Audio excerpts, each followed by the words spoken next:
Hi there, and welcome to Dork Wars Live, your Galactic Hub for all things Star Wars and more. Especially tonight, we're doing the more tonight. We have an action-packed show for you, and I can't wait to get right into it. But first, before we get going, I have to introduce Grant first. Hey, Grant, what's going on? Hey, how's it going?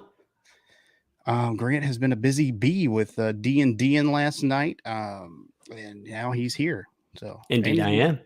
Yeah. And speaking of D&D participants, with the Red 5 Tavern, we have Madame Chantal Ashanti with us tonight on Dork Wars Live. Hello. I'm sorry, I'm putting on socks. It's freezing in here. So Oh, that's okay. We're as casual as it gets, especially with that one person watching. I don't know. I always think that there's more or less. I don't think that StreamYard really gives accurate anything. So yeah, who knows? But I'm glad you're on the show tonight with us talking Stranger Things. I actually think you were on the last Dork Wars Live with us as well. I know, it's becoming a regular thing. It's always a treat to have Shanti on. She just, you mesh. And Grant, it's okay to have you too. Well, thanks for having me, Blake. I'm glad to be here. Of course. I mean, you're a mainstay. I mean, you're part of the show, but but let's talk about some news. We got some nerd news going on. So now hear this. Now hear this. Now hear this. Now you hear this, whoever you are.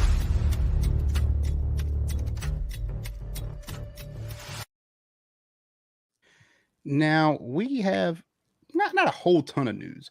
I've got two items that I can think of, and if you guys think of anything else, you just pop in there, let me know. But first off, I do want to talk about Thor: Love and Thunder. It released 2 days ago, Thursday. That was July the 7th, and I haven't seen it yet, but I'm excited to see it. Grant, are you excited to go see Thor: Love and Thunder?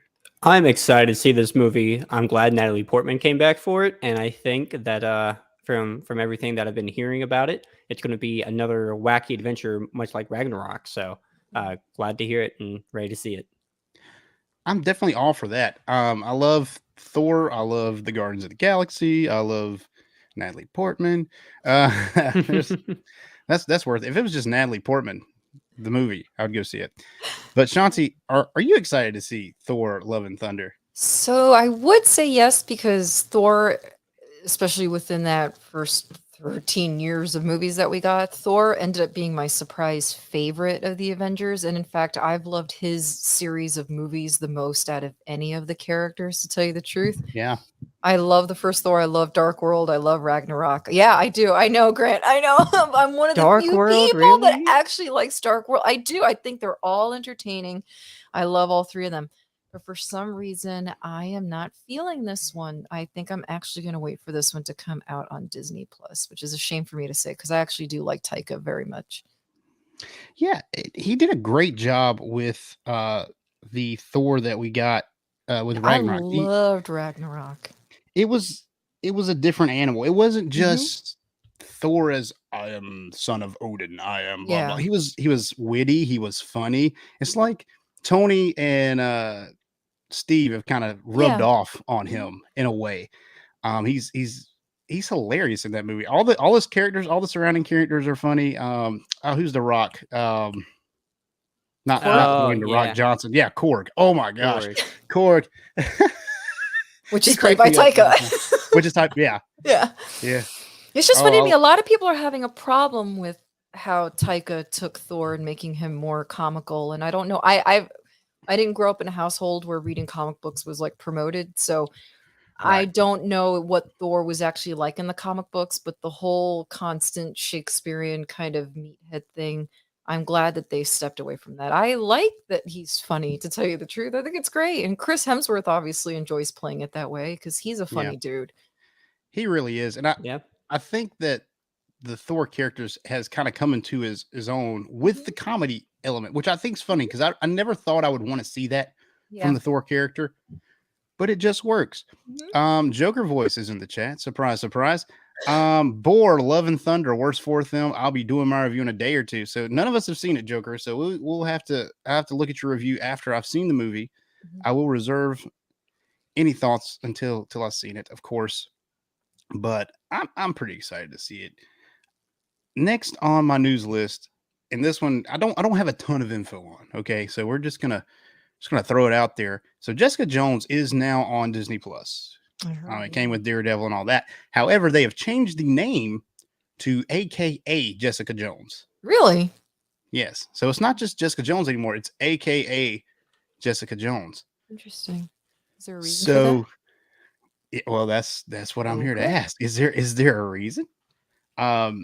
If I'm not mistaken, I think ABC had a Jessica Jones project that was going to be called AKA Jessica Jones.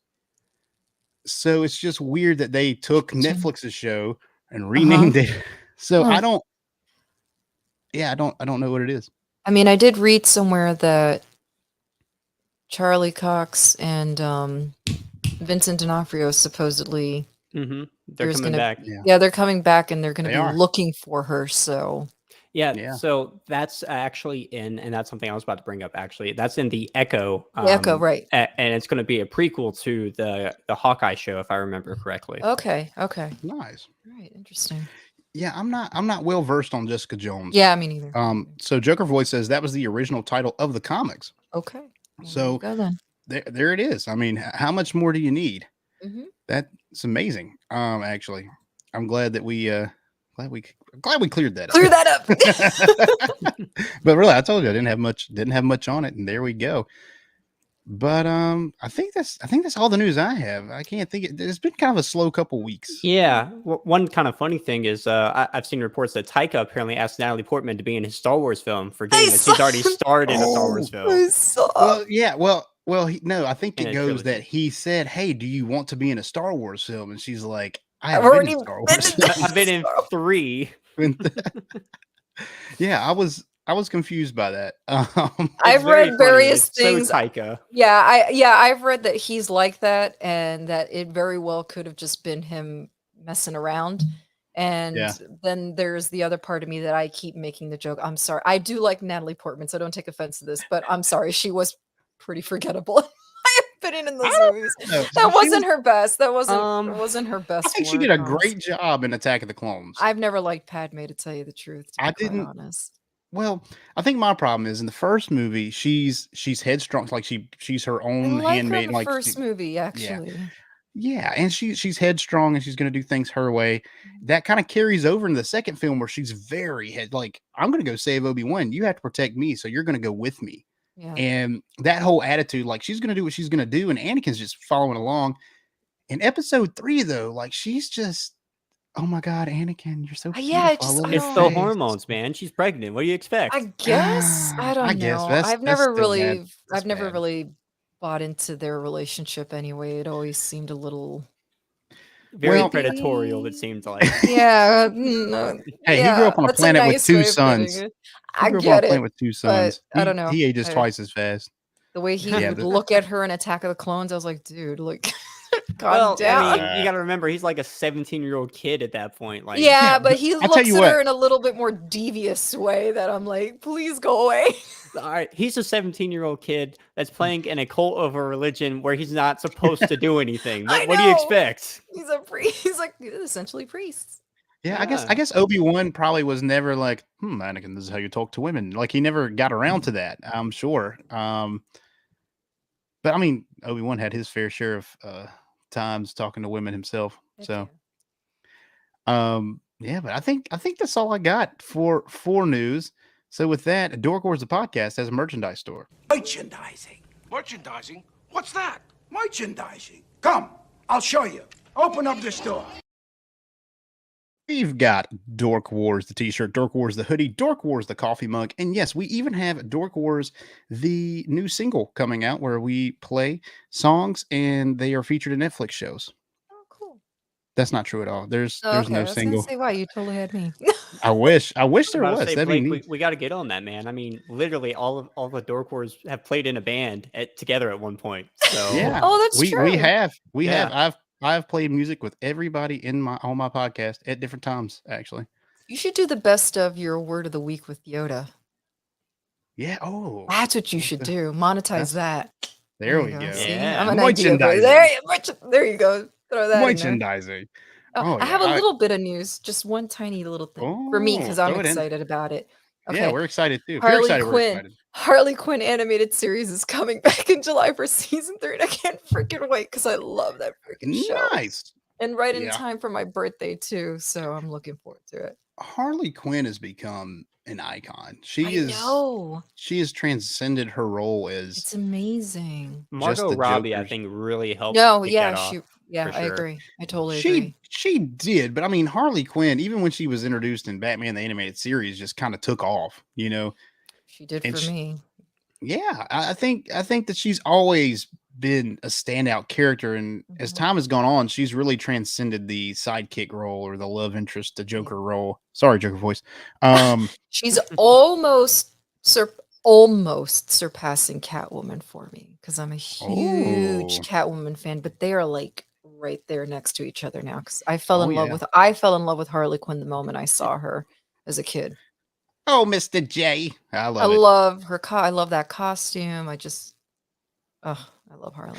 Yeah, and there's Joker voice was another good tidbit of I information. don't want to Lady talk about Gaga that, JV. I don't want to talk is about said that. to be the next live action Harley Quinn. So you don't like Lady Gaga, Shanti? I love Lady Gaga. My problem is the musical factor that apparently has been rumored. I don't know how that's going Yeah. to work. I understand that he's essentially playing a character that, yeah, obviously is crazy, but I just don't know if I want that musical aspect. No, I have no problem with Lady Gaga being cast as her. Yeah.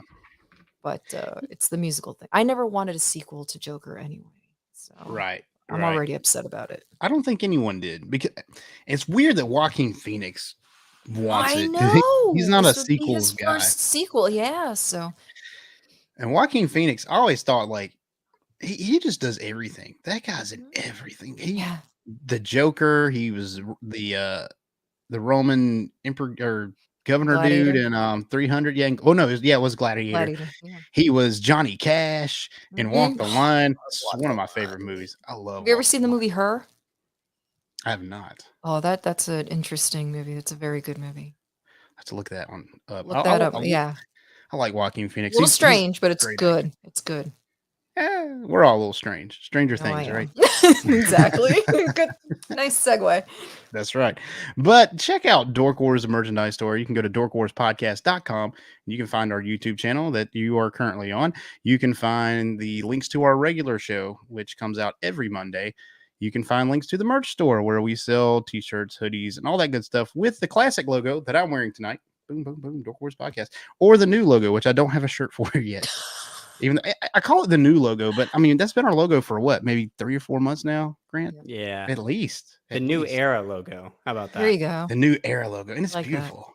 It's a good logo. It's pop. It's fun. This one I like this one, but the new one's fun. You know, It pops out. I did it like when does. you changed. Yeah, and now it goes good with all of my little videos and Yes. Yeah. stuff. Like Yeah. I can put overlay anything with it. But I do want folks, if you are listening to this in any capacity, to like and subscribe.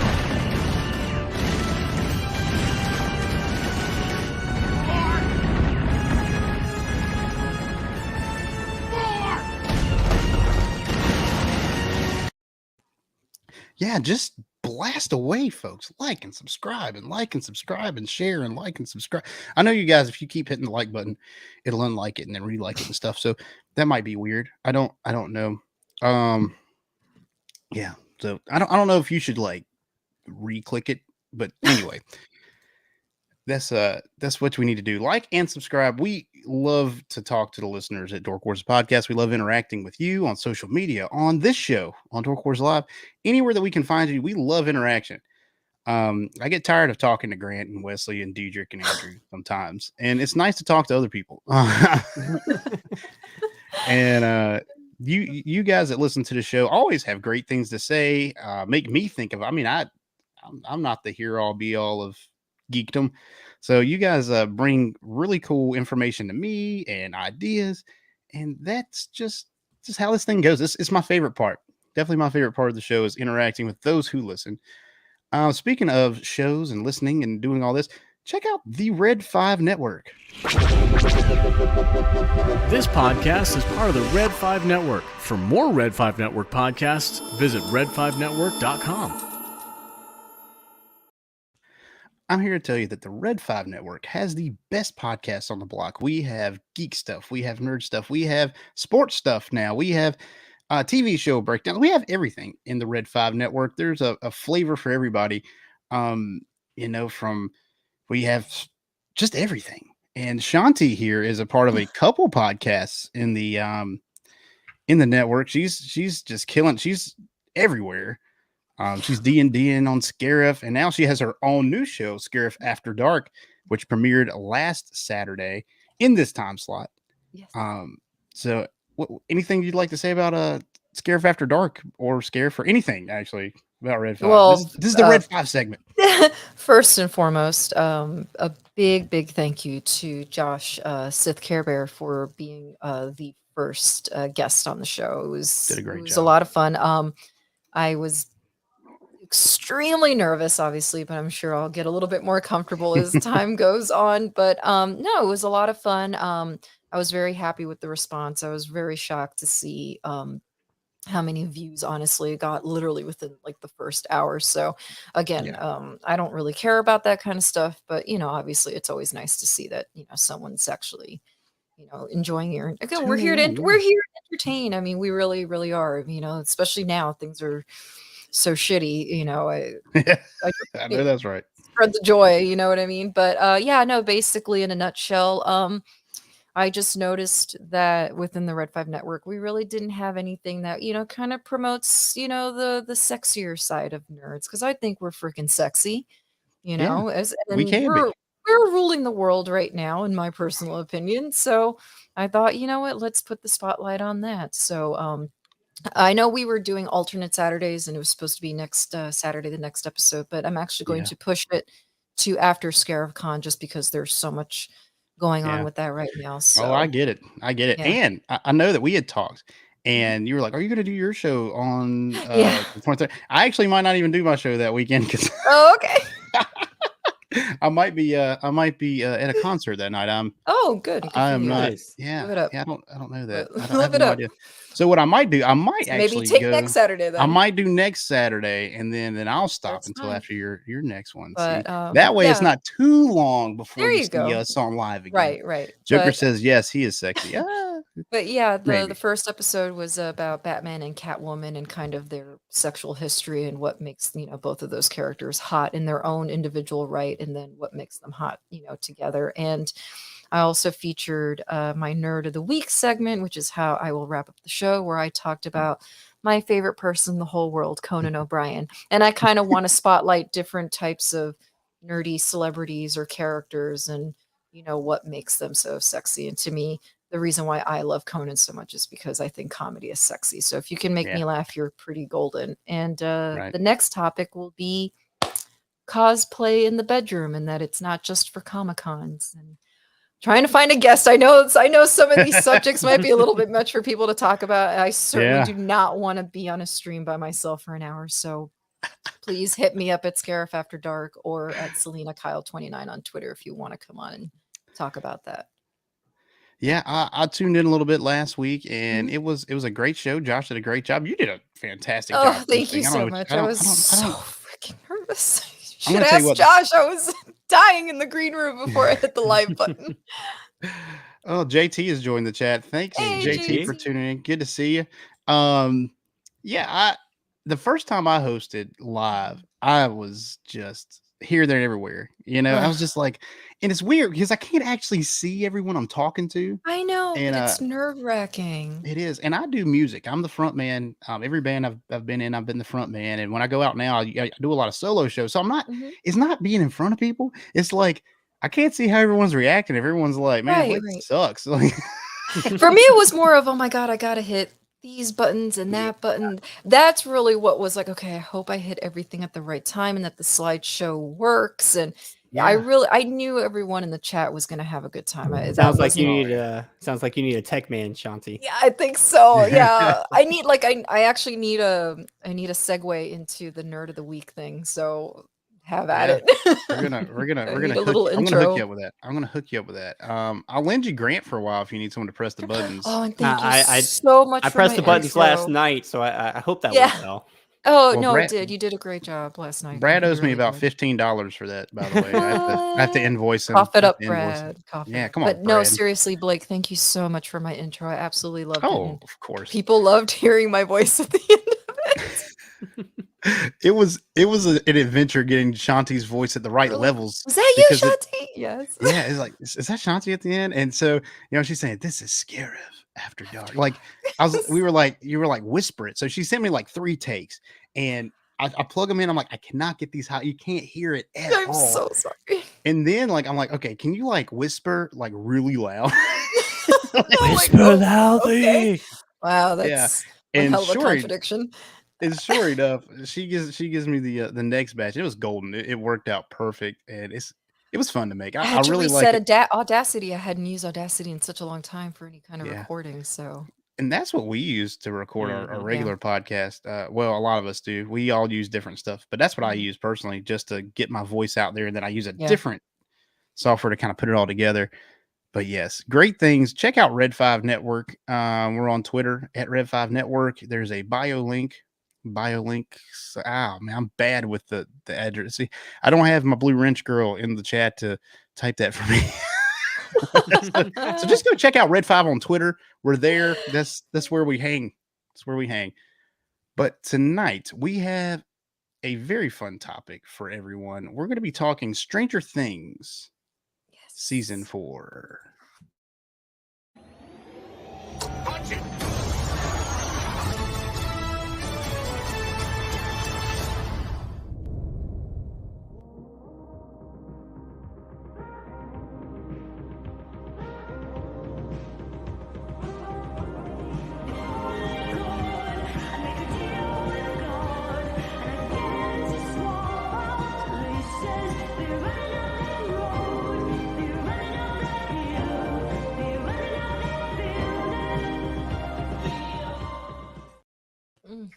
Well, that was cool. song. However, our friend Jeff has entered the backstage. Yeah, we were gonna do this at the beginning of the show, but that's okay. We're gonna pump the brakes a little bit, and I'm gonna bring up my notes here. We've got, I don't want to butcher your name, man. Jeff Zanalotti. So that was good. That was good. Zanalotti, how are you doing? Yes, sir. How are you? I'm doing this great. evening? Thanks for having me. Of course, anytime. So Jeff here is an up-and-coming comic book artist, has a comic coming out pretty soon, and is called The Accidental Renegades. So tell us a little bit about that, Jeff. Okay. Well, first of all, thanks for having me. I've been catching up with the show. I love what you guys are doing. I'm really, really happy to be here. But Accidental Renegades is a comic book that I created as the writer and the artist. And basically the elevator pitch is that it's a story of bumbling superpowered mercenaries who unintentionally start a global revolution. And it asks the question about how do you stay off the radar when you become the most recognizable, in some cases, most infamous people around. And it follows the team as they navigate newfound notoriety while just trying to be as anonymous as they can be. Wow, what a premise. That's pretty cool. When you think of comic book heroes and you think of superheroes and the supernatural, you think maybe it's all been done, right? I mean, what stories out there could be told? But what you just described is something new, something fun, something fresh. How did you come up with the idea for Accidental Renegades? Well, honestly, it kind of came from a way to kind of voice the way I've felt with everything that's been going on really in the country over the past few years, and a way to kind of put my frustrations down into a fictional world. I kind of like to play with the thematic idea of, if the people in power are abusing that power, whatever people they are, and you have the power to make a change, how do you handle that? Accidental Renegade is actually the second book. I did another book called The Troublemakers. It went out as part of Free Comic Book Day in 2021. And that was a very similar thematic idea, but a much different plot. And I do find it kind of interesting, to feel neutered in many ways, but then to wonder if I wasn't powerless, if I had the ability to make changes where I thought they were necessary, would I do it? And if so, how? So that's kind of the world that the Accidental Renegades inhabit, in which superpowers exist for some people, and the people who have them, some abuse it and some try to use it to make things better. And again, when you're put to task, what side of that coin are you going to land on? Very cool. Blake, Blake, you're on mute. Sorry, I accidentally hit that button before. But that's awesome. I really like the ideas you've come up with, the kind of releasing your frustration. And that's us podcasters. That's kind of what we do. We're on here having fun, releasing frustrations and getting away from the work week, right? Mm-hmm. But it seems that, this is your way of doing it, expressing what you want to do. So before Accidental Renegades, I know you mentioned another comic book you've been on. What is your history with comic books? Where did it all start for you? I couldn't tell you exactly what year it started, but when I was a kid, I can remember the probably the first comic book memory I have is I was a kid. I was homesick. I was probably 10, maybe 11 years old.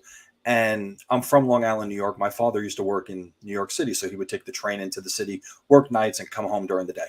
And I remember being sick. I remember him coming home, and he must have stopped at a newsstand in Pennsylvania Station, back when Penn Station sold magazines and things, comic books. Right. And he brought home just a couple comic books. He's like, "Hey, I don't know anything about this, but go ahead and read these two." And I remember reading it and just being kind of fascinated by it. And then over the years, I collected, then I stopped, then I collected, then I stopped. But it's always been one of the mediums that speak to me directly, because I like to draw and I like to write. And very few other mediums aside from comics really give you the opportunity to stretch both those muscles simultaneously. So you get to be a director and a screenwriter and an actor and a cinematographer all at the same time. And the thing that I'm encountering as the creator, writer, and artist is, while it's truly a labor of love, it's a lot of labor. And there's a lot of work that goes into it. But as I'm sure you understand as well as anyone, if you enjoy what you're doing, it isn't as much of a chore. Sometimes it is. Sometimes you got to slog through that page or that panel. But for the most part, it's something I look forward to more than dread, which is a nice change of pace. Yeah, that's awesome. So Zed Comics original. So is Zed Comics your creation? Is that your brand? Yeah, it's essentially just a brand. That's a label that I put on just to kind of make it sound more official. So instead of being Jeff Zanalotti, there's something along with it. It is literally the definition of a one-man show, and it's all me. And there's a lot of discovery learning. I will look back on a lot of things and realize that I just really dropped the ball, and hopefully won't do that again next time. But it's been a lot of fun. It's been challenging, but it's been a lot of fun. So what you're telling me is I need to hurry out when this releases and get a first edition and hold on to it for about 20 years. And when it really picks up and everything, I can sell it for a ton of money, right? Once you said you'll pick up the first edition, everything after that for me is great. I'd say pick up two. Have one to save and one to read. There you go. That's awesome. I like that, man. And he gets twice the money for it. There you go. It's win-win, That's a good right? byproduct, It's win-win. yeah. Speaking of which, It where, is. where can we pick up this comic when it releases? Well, it's actually launching on Kickstarter on July 15th. So the Troublemakers was actually self-financed. It was something I just wanted to do. I kind of had this moment of soul searching a couple summers ago, and I said, at the end of this year, I'm going to be a year older. I'm either going to be a year older having created a comic, or I'm going to be a year older having not created a comic. So one way or another, the clock is going to tick. I should at least have something to show for it. So I had some money saved up, and I was able to self-finance a small run of, a couple dozen comic books that I got out in local stores, and that was pretty cool. Yeah. But with this one, it's a much bigger run. It's intended to be a longer running thing with an actual, continuity and a storyline in a fictional universe that I want to revisit month after month. So this book will be crowdfunded on Kickstarter, and that Kickstarter is in pre-launch right now, but it actually launches officially on July 15th. Very cool. Awesome. And I know we're hooked up on Twitter now, so definitely, shoot me a tweet. I'll retweet that sucker as much as I can. Absolutely. And I appreciate you guys. Like I said, I'm loving the show. I don't know of any other show that can have Shanti and a puppet on at the same time. That puppet was the best. Oh, I had so much fun on that stream. Star Wars. I'm not going to. I have to be honest. I'm a little disappointed that he's not here right now, but maybe the next time. Maybe next time. So I'll tell you about Star Wars Dinks in a minute. He is a TikTok sensation, as I like to label them. He went from, I think the first time he was on our show, he had like 18,000 followers. He was starting to blow up. Now he's got like 120,000 followers on TikTok. I got to look him up. Yeah. And that was the first time. That was way back. I'm like, this is the greatest thing I've ever seen. There's a literal Muppet talking Star Wars, man. It doesn't get any better than that. And he is phenomenal. He has great knowledge, and he's always a treat to have on the show. Absolutely. Yeah, that did not go how I expected it at all. I thought it was going to be Shanti was like, Shanti told me afterwards, she's like, this is going to be really goofy. And no, like, it really wasn't. Engaging. Like, yeah. And Joker Voice is right. Shanti, you and I are the only ones that have co-starred with Dinks. Really? That's correct. Oh, what an honor. Yeah, I have not been on with Dinks yet. And my God. He'll be coming back. You'll have to let me know when so I can plan around that. Yeah, it was time. great. It was really great. He actually let me know when he wanted to come back on. She was like, hey, man, I haven't been on your show in a minute. And I'm like, come on, man, because you're great. That's great. I got to him before he was like super big, so I think we were the first podcast he was ever on. Wow. It was a couple months ago. It was when I think it was like my second or third episode of Dork Wars Live, way back there. But he was amazing. He was a puppet, man. Yeah, he was. Check out JT. Check out our last Dork Wars Live 2 weeks ago. Great, JT. Shanti was there too. Shanti's not even part of Dork Wars podcast. She's just a guest host. She's killing it, and I love it. I host enough. Yeah, Shanti's on like 5 shows all the time now. But Jeff, that's actually really great. Something. I mean, I've always wanted to write a book, not necessarily a comic book, but just a book. So I always find it to be such an accomplishment when I hear somebody else has written something, no matter what it is. Yeah, and it was, a lot of learning, a lot of hard lessons. I can't really look at the Troublemakers. It's, it's something I'm very critical about, but I learned so much from it, both from a technical perspective and from a storytelling perspective, that as I go through the initial pages, and I'm making some pretty good progress on Accidental Renegades right now. It's rare for me to look at something and actually say, wow, this looks solid. I'm pretty proud of this. Yeah. And I'm there on a lot of pages so far, which, might be a good sign, but I haven't felt this before, so maybe it's not. I don't know. Yeah. I'll tell you, I feel like that happens to a lot of us. We get into something, like listen to the first couple episodes of Dork Wars, a podcast, like our audio podcast. The live thing is like kind of extra, but you go listen to our first episodes of our normal podcast, and you can hear us learning as you go. And it was a lot of trial and error, and we put that out for people to listen to, unfortunately. But what would you say, Jeff? Are you someone who is very? How many times do you write a page? Have you ever just wrote a page and just throw it out? Oh, absolutely, yeah. I've written pages and went back and edited so many times that it was completely unrecognizable. I have a box probably full of a dozen or 2 dozen unfinished drawings that I just didn't quite get the feel for. I actually believe that, just from a creative perspective, I might be stronger at writing than I am at drawing, although I enjoy drawing substantially more, probably because at the end there's something tangible. But for me, the writing part, because I'm a little bit more deliberate about it, tends to be a little bit more secure as I go through it. The art part Right. tends to be a lot more fluid, and because of that, is subject to a lot more changes. Right. Wow. Makes sense. That is awesome. I can't I can't imagine trying to do all that. It's whew, that's amazing. That's crazy. How you, and I think me and Shanti are on the same page. I've always wanted to write a book myself. Always. I'm someone who like I like to make up characters, and when I was a Mhm. kid, I mean, I had all these different characters I Mhm. made up and done this and that. I know Grant will remember Yep, I do. for sure. Yeah.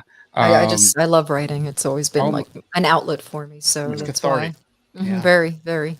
But I just can't imagine just drawing it and doing it. It's just it's like an extra layer. It's like you're not just writing a Right. book, you're showing people what's going on. Mhm. You have to draw things in a certain way that make it look like you want. I just can't imagine. That's amazing.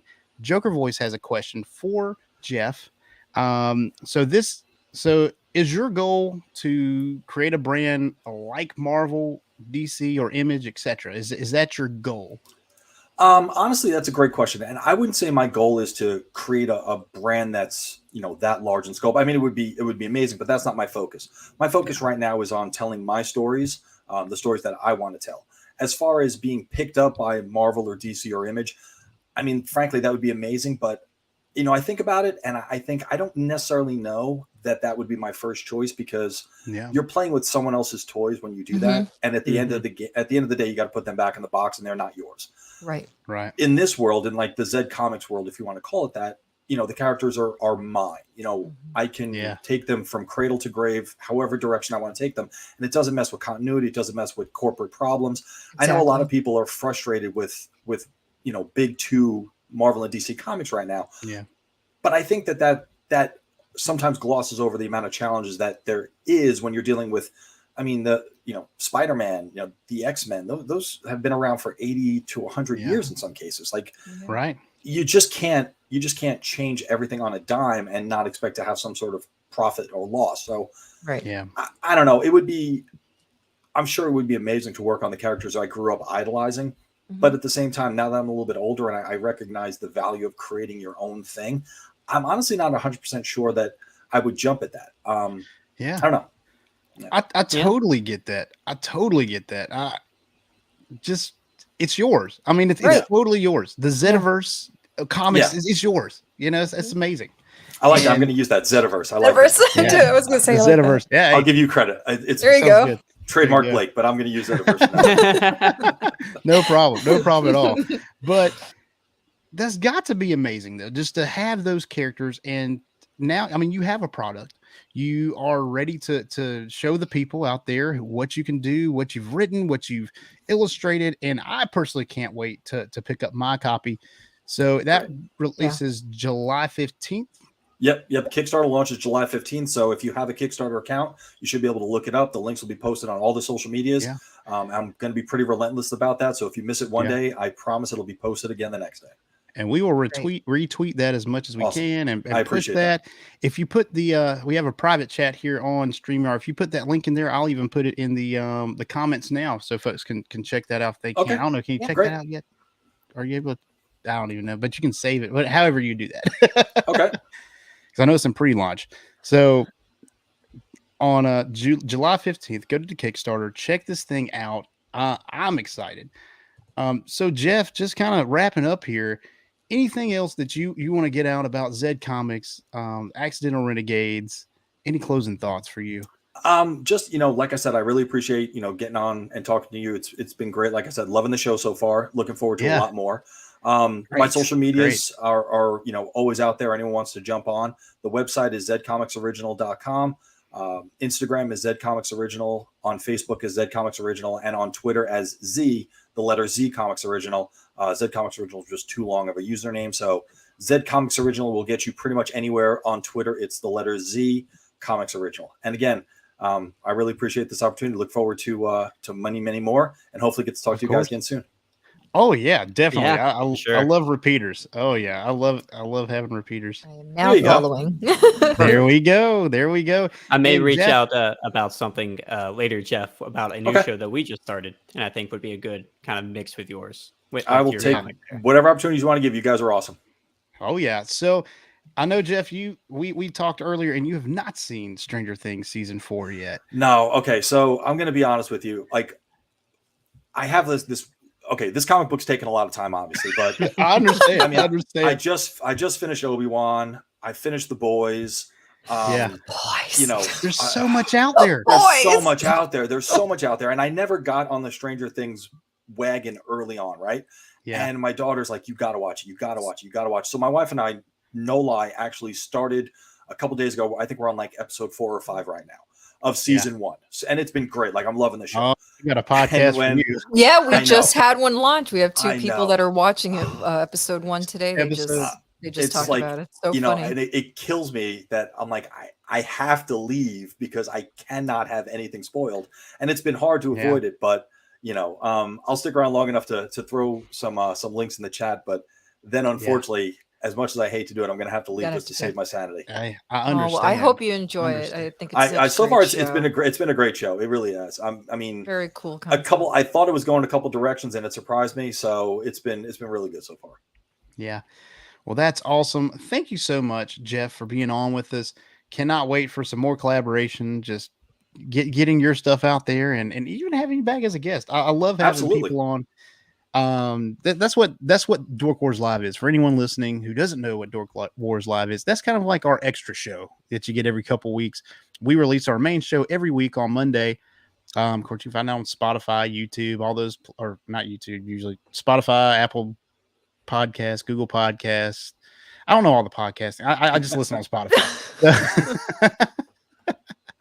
But you can find us there, and this is my outlet to kind of promote other Red Fivers, other folks like Jeff Zanalotti here with Zed Comics and Dinks the Puppet.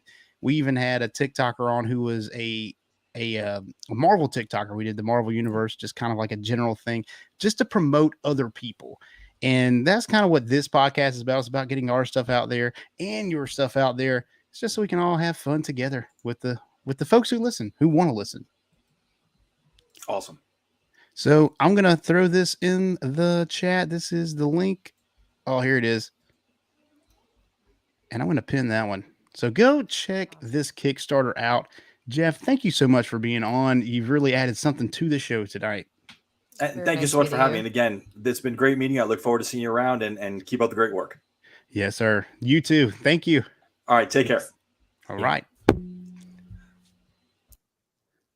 All right. So Very nice guy.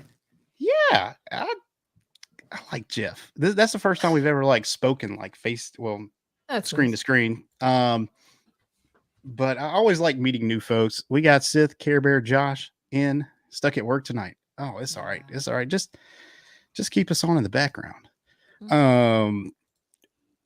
But with that being said, let's just get back.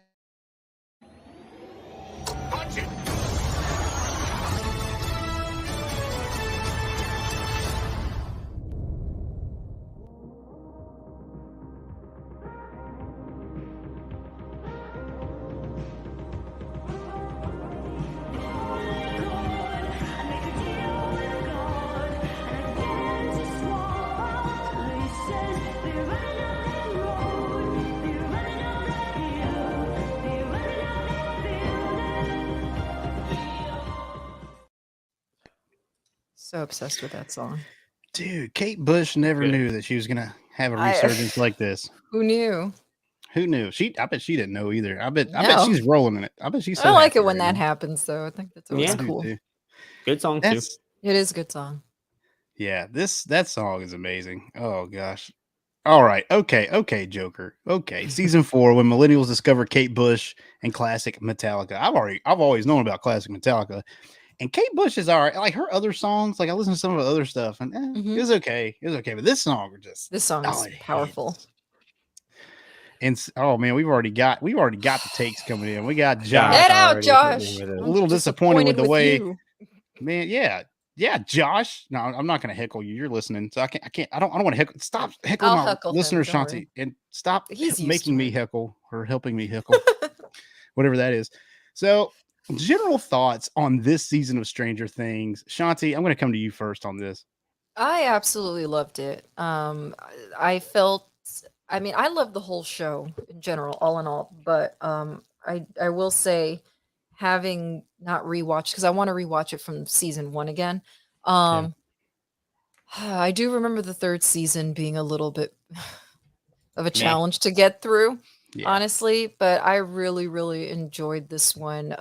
Just within the first episode, the way it ended, I was like, oh, okay, we're gonna go there. I was really surprised by how violent this season was. Not that I care. I don't. Yeah. I mean, I love gore and horror and all that, so I really don't give a crap. But man, they really went there. And not only that, but It- I very much enjoyed the fact that I know some people are saying that it's actually what they didn't like about it, but I loved how long the episodes were. Yeah, I think that they did a great job with the length of the episodes. I think they did a great job just kind of captivating you, capturing you, putting you in the world and the gore. Yeah, I want to talk about that for a second. They took it up a notch. They And did. you have to do something different. You can't just do the same old, especially with a show like this. And Jumped people up are a talking notch. about we're talking about the The boys. Boys was awesome. I've never seen the boys. I'm Oh gonna my have to watch it. I can't it's my new knock you one. for that because I literally just binged the first two seasons, and I guess half of the third, because the third season was already going on, I think. So I literally just got into the boys like a month ago. So Yeah. you want to talk about graphic? That show is graphic. Don't worry, Shanti. We'll have you on for that one too. Yeah, please, because I I'm gonna have to- loved it. I feel me and Shanti have a lot of similar interests. And I feel like it's me, you, Kelly, and Nicole are like just fangirls. And I put it But- as I know I look like a chick on the outside, but I totally have like the guy mentality. So a lot of the things that I love are not quote unquote, female centric. know. We're female centric most of the time. Well, the things we talked about, I know one time was we like Harry Potter I and the love Wizard of Harry Oz. I love the Wizard of Oz. That's Me one of my too. favorite movies of all time. It's such a But classic. anyways, we're talking about Stranger Things. I think it was great. I like the length of the episodes, the gore. They're taking it up a notch. I Mhm. feel like they did different stuff in the season. That's what kept me kind of Me too. captivated. Grant, your general thoughts on Stranger Things season 4? I liked it a lot. I liked like Shanti said, the length of the episodes was good. Especially those last two episodes they held back. They really and or at least as a part 2 of it, it really felt nice having 4 hours to go through and watch with it being 2 episodes. I Yeah. think the finale was maybe the ending was drug out just a little bit. I felt like they added just a few of the stuff that they could have done a little bit faster with the reunions and things of that nature, but I'm not mad at it.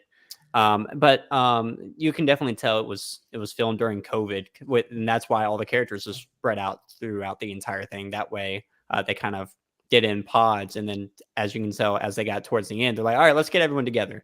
But they worked it into the story where it didn't really hurt us all that much, and honestly, I still loved it. I didn't even notice that. Mm-hmm. If I'm being honest with you, I didn't notice that at all. Yeah, I mean that I put 2 and 2 together. I'm like, why are these characters spread out? I'm like, well, first of all, they have 1,000,001 characters now that it's hard to get everyone on the same screen at this point. But really, I think a lot of it was due to COVID. Yes, JT. I love The Yeah. Return of Oz. That's a 100%. freaky movie, but I love that movie. Dude, that scared the heck out of my little sister back in the day. When I was a Little kid and I freaky. watched it, the lady who could change the heads like that used Yeah. to freak me out as a kid. Yeah, Mombi, and then the little Wheeler guys. Oh my gosh! I Oh. think Mommy scared me more than the Wheeler guys. So I don't know. My parents had like this weird wheel thing that Uh-huh. you exercise with. It's got Oh, like the it's app like a little wheel. slider. Yes. It was just like, yeah, I guess it was just a I wheel used- with like yes. 2 things on the side. I used So to I have would one. just, I roll, I'd do this, Like- I'd do the Wheeler thing up to my sister and like freak her out. It was Truly great. are Good dork, times. Blake. A testament I to your know. name. I know. I've been a dork my whole life. Yes, Josh, it was I hella creepy. love Return to Oz. First of all, I do like it. I like Farousa Bulk, so Yeah. she's so cute in that movie. She's so little. But to what Grant was saying But about the anyways, I actually did enjoy the reunions. I mean, the characters had been separated for so long, so Yeah. I thought it was a really nice touch, especially with everything that they're about to battle. It was nice to have a break from because this season was so insane that Yeah. it was nice to take a break. the reunion. I guess spoiler alert. I don't know if Oh any. yeah. If Yeah, you guys I hadn't hope. seen this, Yeah, I if hope you guys everyone in hadn't the chat. seen this, this is your But fault. of course, Elle and Hopper coming back together. I mean, that just really killed me because he loves her so to hard. death, and vice versa. So for me, that was the reunion that I was truly waiting for. Yeah, and I know a lot of people say that it might have been drug out, but I think we didn't get a lot of those interactions throughout the season. That's what I'm So saying. you So took we needed about that time. 25 minutes at the end to kind of, yeah. I enjoyed it. Yeah. Oh yeah, I like the way they did it. Sorry, y'all are robots and are not sentimental. No, I'm joking. I'm No, joking. it isn't that. Like I understand and that it wasn't there Yeah. and it was very sentimental. And it was probably very sentimental for the actors since they probably Yeah. didn't really get to see each other on set all that much That's during true. the filming. So Yeah. I'm sure some of that sentiment came through from their own personal life. I mean, they Yeah. grew up together basically at this point. So it's Yeah.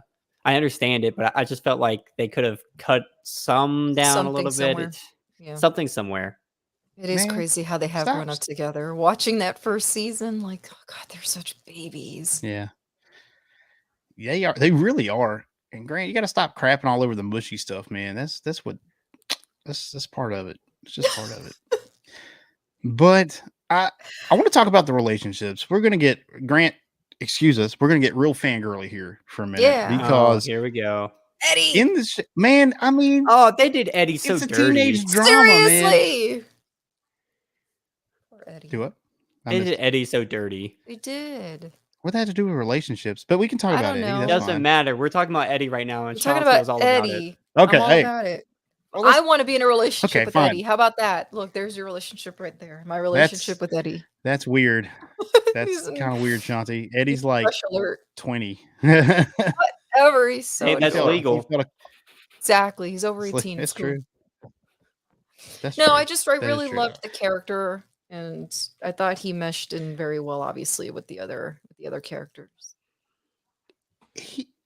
I didn't like him the first episode. I really didn't. Really? Like, I did not like. Yeah, like from this first introduction, he's doing the. I love was just like, weirdos. It was the well, I weirdo do that too, the- but that it was like they needed. it was so obnoxious. It was so obnoxious. I was like, I Well- was like, I don't know if I like this guy. And then by the end of the second episode, I'm like, oh my god, Eddie's my favorite character.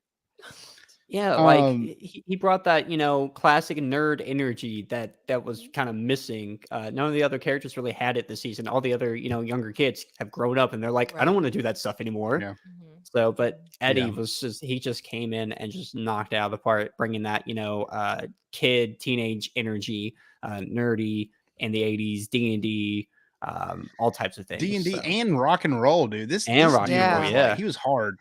Yeah, Dude, that I guitar, like Eddie. too. Oh, beautiful. Yeah. beautiful. That's what Matt, made that's play him. actually what that's what actually made the cheerleader's death in the first episode so heartbreaking also, because you already got to see the more subdued side to Eddie, and they just had this really nice moment in the forest while she's trying to get the drugs from him and whatever. And I even enjoyed Yeah. that because as someone who grew up being teased and hating the cheerleaders and the jocks in my Yeah. day, it was nice seeing that moment between a cheerleader and this nerd, and they're having a sweet moment, and it looks like they're getting along, and that they don't care, that one's the cheerleader and the other one's the crazy D&D nerd. And I don't know, it was just a really sweet moment. I might be reading too much into it, but I really did. I loved that. No, and I think that's where I started to like Eddie. To be Mhm. honest, you start seeing that softer side. Like, he actually cares for this girl. Yeah. Like, he it's not just that she's trying to get drugs from blah blah blah. He actually cares about her, and he seems like someone who cares about people. Right. Which is, right. and that kind of goes against what his initial introduction did. Like, he comes in, he's like, screw All a front. everybody, I'm gonna stay here another year, I hate everybody. And It's all a front, man. he cares about everyone. And I like Eddie's character. He was a deep character.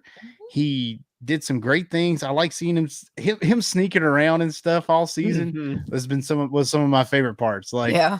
it was fun. I know that by the end he was like, "Oh, I'm running away all the time." It was funny though. It was great to see. Yeah. I feel like he was the real MVP of this season. So do I. It was just his ending just kind of it killed me. And Yeah. part of me is hoping Yeah. that he'll show up next season sometime, somehow, some way, like he turns into something in the Upside Down and is Right. fighting Right. against them or something. I That'd don't be know. cool. That may happen. I don't know.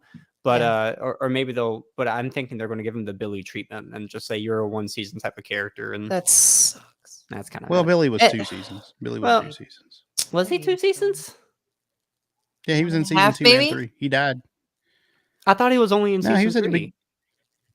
No, Maybe Billy was introduced in season 2. Wasn't Max? See, I No, need to go. Max I was need. I need. introduced- I need to go back and watch. I need to go can't back. remember, but There was Billy, such a Billy was long Billy hiatus. was definitely a 1 season character.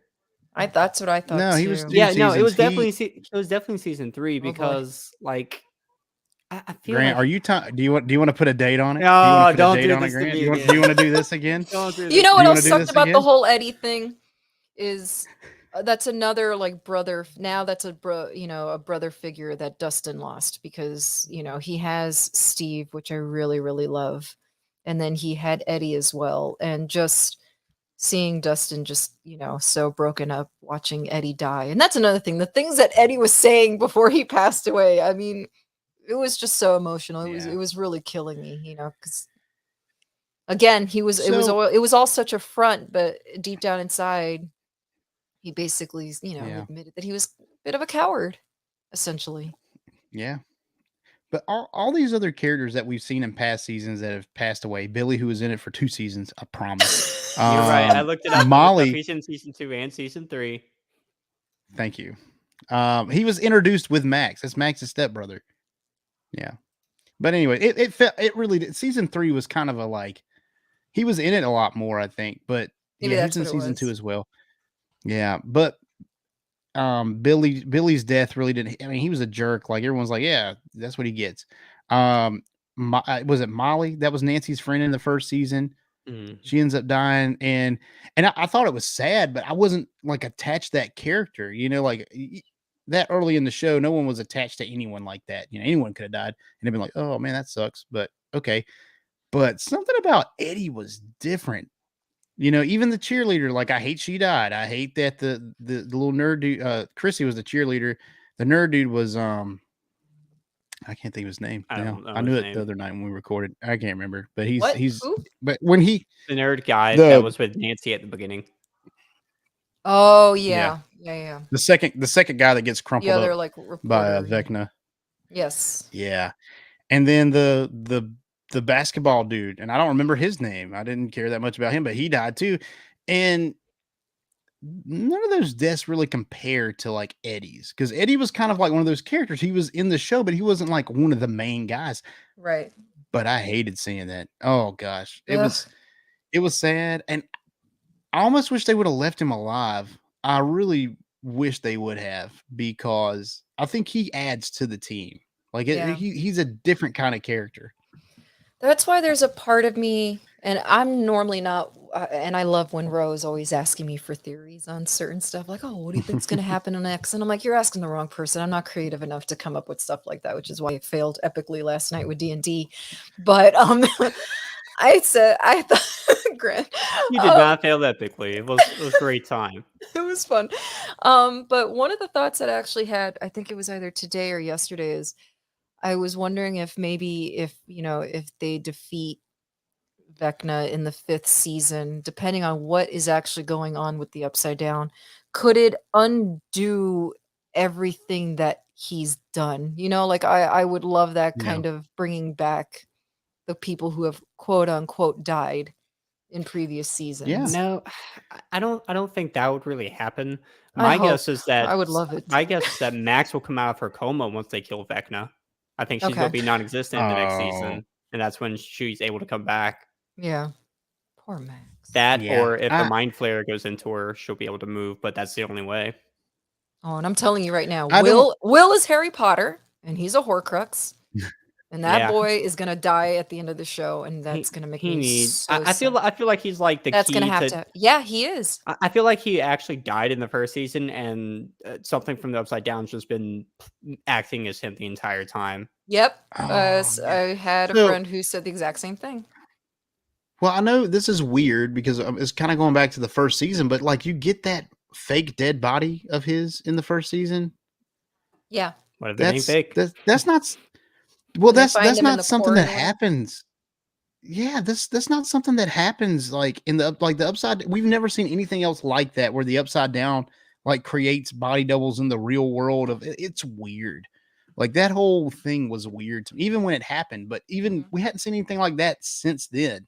So I don't know. I It's have just no he's idea. so in But tune with it, and in the oh finale, yeah, feeling it on the back of his neck, and he hmm just it's I don't know, such a Horcrux moment for me. It's like and I just Voldemort is around the corner. he's gonna take him out. Yeah, Uh-huh. I think so. I don't know. There's some. I don't think all of our main characters are gonna make it out of season 5, and that's Nope. sad. But Get ready. I think no. You don't think anybody think they're all gonna die? No, I say get ready. Oh, I think we're gonna oh. have some really, really sad My deaths. predictions And on I deaths. think. oh Because yeah, I'm go gonna ahead. Here we it got. goes. I think we should predict the deaths Yeah, for do that. who's Let's actually do going to it. die. Will's going to I like it. die. Steve is going to die, Oh, don't and tell that one's me going to that. kill me. I love Steve. Please don't tell me that because I want her to get back with Steve so badly. And We're gonna talk about that. We're gonna talk about. I'm talking about that. yeah, Will's going to die. Steve is going to die, and I think 11 will die. I think 11 will die too, honestly. I'm on the fence whether 11 or what's his name will Yeah. die, or Mike. Mike. One of those two are going to die for sure. I know I don't one know. I think they thing. get their Will is happy gonna ending. Someone has Will to is gonna survive. die after he professes his love to Mike. That is definitely Yeah, gonna happen. what's gonna happen? No, he's Yeah, going to be I think already so, too. dying and then do it. Like, Yeah, no, that's yeah, I that's agree. exactly what's going to happen. I just Oh, hope that they get that boy a hat or something for next season because Let him change his that hair, haircut just please. ain't doing it. That haircut ain't doing it. Like the thing is, like when he was in the first season, like he that haircut fits his personality, who he is. It fits him. Now Right. this cat has like a defined jawline. Like right. it looks like he's been, he's a grown dude I was and gonna say, he's grow got up, like dude. this. Bowl Yeah, cut. he's got this weird haircut. I saw him on it was a TikTok actually. I saw of which one? Jimmy Fallon. He was on Jimmy Fallon. He's like, dude, they're not letting me change my hair, and I Oh, I hate think it. I heard about that. Yes. Yeah, Even he wants to yeah, change it. and yes, he is a weird character, and I mean, he's been in the upside down and been possessed. Like he's got all this crazy stuff happening to him. I get it. He's never gonna be right. That kid just ain't right. But Mm-mm. get him a hat or something. It's sad. Just that's child abuse. They should lock Joyce up for that haircut.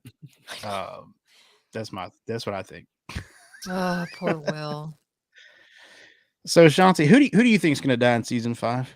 But yeah, again, I Now that we're on this definitely train of thought. yeah, I definitely agree with Grant. I definitely think Will is gonna die. It's kind of been my thought really throughout the entire show, The honestly. show. Just If he's not because already dead, you know. yeah, right, exactly. He's just been so deeply affected by everything. I also just had the thought that I do agree. I do think 11 will die or has to die, and that maybe there'll be an epilogue scene where Hopper and Joyce have a kid, and it's a girl, and maybe they'll name her 11 or some shit like that. Number Anyway, 11. I That'd be know I just weird. went on a really, really crazy tangent. I'm really a fan of the whole Joyce and Hopper thing. Let me see who else. I was in the other I podcast earlier. Yeah, mhm. I seen I it. I really wouldn't be surprised if Max ends up not making it either, to tell you the truth, or she ends up coming out of the coma and does survive, and somehow Lucas is the one that ends up dying trying to defend her in some way. I actually thought that that was going to happen this season. I Hmm. thought that Yeah, Lucas I was did going to too. end up passing away, Yeah. trying to defend her. So I was preparing myself for that. He was really close to it. Yeah. Yeah, no, It he was close. was. It's true. It's true. I don't know I'll, if Steve will I'll say die. this. Let me see. Yeah. I don't think anyone else. Now, the way I'm thinking is like maybe all the pairings, all the quote unquote couples or thruples in the case of Jonathan and Steve and Nancy. Nancy. I think someone's going to die from each of them, Of and they're those all three. just going to be That's sad. hurt and No, that's too broken. much. That's Hey, too much. okay, Man. That's so too much. going against all of this is, Millie Bobby Brown called out the Duffer Brothers for not killing anyone. She was like, "You don't kill anyone," and they responded and said, "This is not Game of Thrones. We're not going Right, to right, just right, kill right. everybody. Right, So right. maybe nobody Yeah. dies." Well, I'll tell you, they've done a great job thus far of not killing the main characters. Like none of the main kids have died. None of the main Yeah, older that's true. kids have died. Mm-hmm. The closest I think we got was like Eddie. Eddie was getting close to being like a mainstay. Yeah. Maybe Molly in that first season. Like she was pretty important that first season, but then she died. But anyone who's like the main kids or like really close with the main kid, they don't die. So far. And I think that kind of brings some of the emotional depth out of it. Yes, Max about bit it. Like she was close. But still, it's still kind of lackluster. She did not die, and I thought she did. I thought she was gone. I was like, no, because I don't want that to happen. I don't want it to happen, but I get know. why it should happen. I think they really want us to go along for this journey and be super connected to these characters, so that when one of them does end up dying in the 5th season, it's going to be waterworks across the board. So my predictions for deaths in season 5.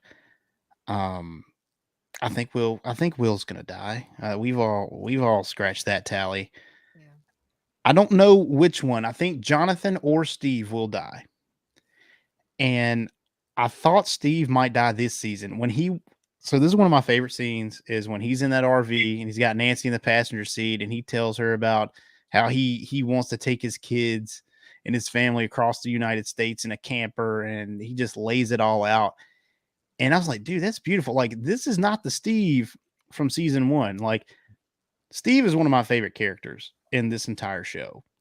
He went from like douchey teenage boy, and he was a kid. Yeah, and he was a kid. I mean, kids are stupid. I was stupid when I was a kid, but he has grown so much. Like now he's like the dad. He's the dad of all the kids, and he does a great job. He's funny. He's matured. No, not the babysitter again. Yeah. Every damn. Then I can see why he would die then, because that would pack a punch. Yeah. But I thought he was going to die this season because he laid all that out to Nancy, and you could tell that she was eating it up. Like she was loving that. And I thought Steve was going to die, and he didn't. I was so glad because I love Steve. Like I said, I think he might actually be my favorite character. He definitely has become one of my along with Robin. I like their Robin's pairing. Interesting. Yeah, they are such true blue friends. Those two, I love and how close they've become. Their chemistry on screen is really good too. Fantastic. I was told, I didn't even know, that's Ethan Hawke's and Uma Thurman's daughter. I was like, really? I was like, oh my God. And now that I know that, I was like, oh my God, yes, I totally see Oh my it. God, it definitely is. I can see it. She's got Ethan Hawke's hair. I mean, that sucks because Jonathan annoyed the piss out of me in this season. Oh my God. Yeah. Jonathan, he's always kind of been like that for me. I've never liked his character at all. So mopey. I've never liked Jonathan. I've never liked Jonathan. In the first season, I understood he was the foil to Steve, and I understood why he was there. Right, and I was okay with it. But he hasn't progressed at all. His character is the same. No, I agree. It's his whole character is just down to the dumps, and now he just gets high with Argyle, which I love Argyle. I love that guy though. He's fantastic. I'm glad he survived. I think the way they do is they only bring like one or two characters that they introduce each season through to the next, and I don't. Him and Eddie were both like really good. But yeah, well, what's Argyle going to do? Just drive back to California by himself? Like, nah, dude, he's going to stay there. He's going to stay delivering pizzas now. There you go. Dude, he's going to start up a Surfer Boy pizza in Hawkins. Thoughts on pineapple pizza, guys. Thoughts on pineapple pizza. What are your thoughts on it? No. Thank you, Blake. Thank you. Love you guys. It's an atrocity. It does not belong on pizza. Funnily enough, though, but the one character I think is like completely safe that I never thought was going to die is Nancy. I just feel like I don't know why. I just feel like she's completely safe and won't die at all. And with Grant's track record, that means Nancy's probably going to die. Probably. So, Oh, is I've he bad always at liked predicting these Nancy. things? I didn't like Oh. her. I didn't like her at first. I didn't like her in the first Yeah. season in the beginning, and then You're not once... supposed Yeah. to. No, you're not. You're really She not. was so shallow. She's so shallow. Yeah. But at the same time, I can relate to that only because being in her shoes, for real, girl, eat something. I Not did pineapple kind of... pizza, Josh. Yeah, please get the fuck out of here, Josh. I only related No, to please her in don't. that Please don't. sense. He knows I'm joking. I only related to her in the sense of I can understand about girls going through that phase of wanting to date the popular boy, wanting to be the popular girl in school. So I definitely Yeah.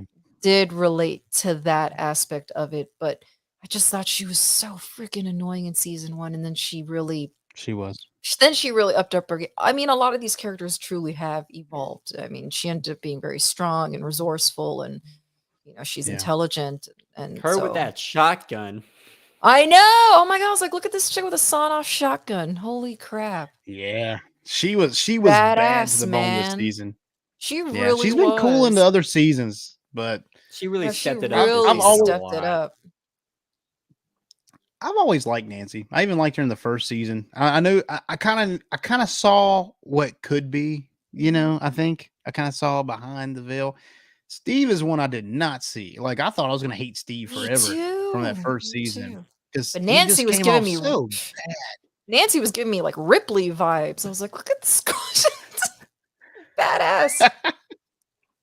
But it only and again, since I do think she will have to survive because look, this show is based on so many different things. Spielberg and it's very Stephen King and this and that, and it's taking from so many different 80s stuff. I mean, she is supposedly. I mean, she's named Nancy after Nancy in Nightmare on Elm Street. The Vecna character totally gave me Nightmare on Elm Street vibes. I mean, you had Robert Englund in this season, for God's sakes, in the prison cell, and he's got the freaking fingers too. I Like, know. So I think she will end up. I think she will actually end up surviving, to everyone's surprise. Yeah. Yeah, and I like Nancy. Like I said, I think the only one that really kind of falls flat for me, character wise, is Jonathan of the older kids.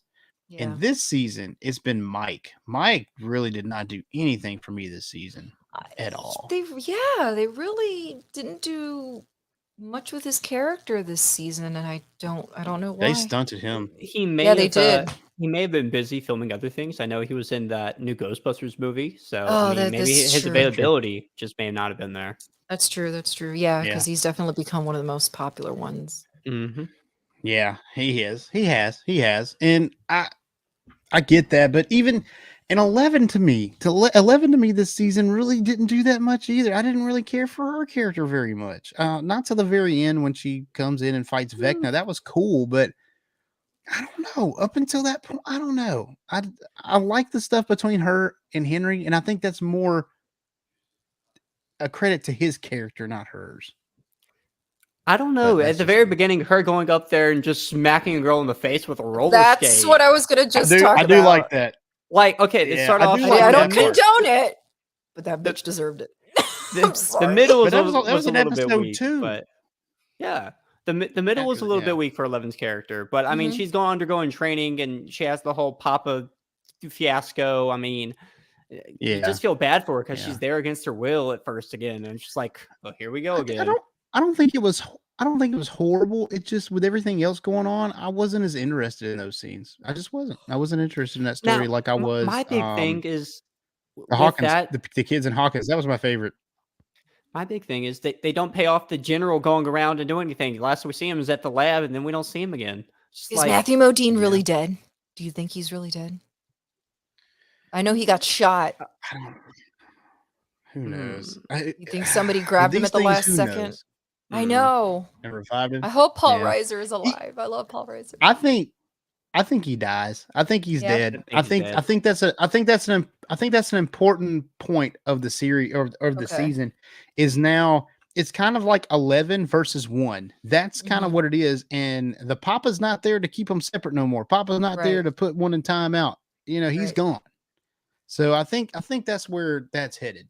Ugh. Yeah. It's just those two now. Every time The they epi- call him Papa, it's so creepy to me. Yeah. It is creepy. It's like a cult thing. It is weird. And I want to know. just So this is what weird. I want to know. I want more background on this facility. Like we Yeah. know it's sanctioned by the government, Mhm. and we got some background on it this season, but who instituted it? Why is it there? Why is it so freaking creepy in there? Like it's Yeah. weird. It's weird. Well, part of me that is going to say agree with Blake here and say that his character is dead is that episode in which he dies is just named Papa. It's like a send off type of deal. Right. Oh, that's true. Yeah, you're right. It was named Papa. Yeah.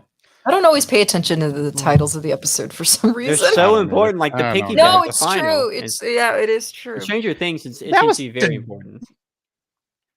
What was that dumb episode name? The Piggyback. That was stupid. That was a dumb name. I'll stand by that. Well, I mean, it's something that she came up with, but she doesn't know that much about life because she's been in I guess a they mental coulda- they- institute type Yeah. thing. So I mean, they could have named it Vecna or something. Like I don't know.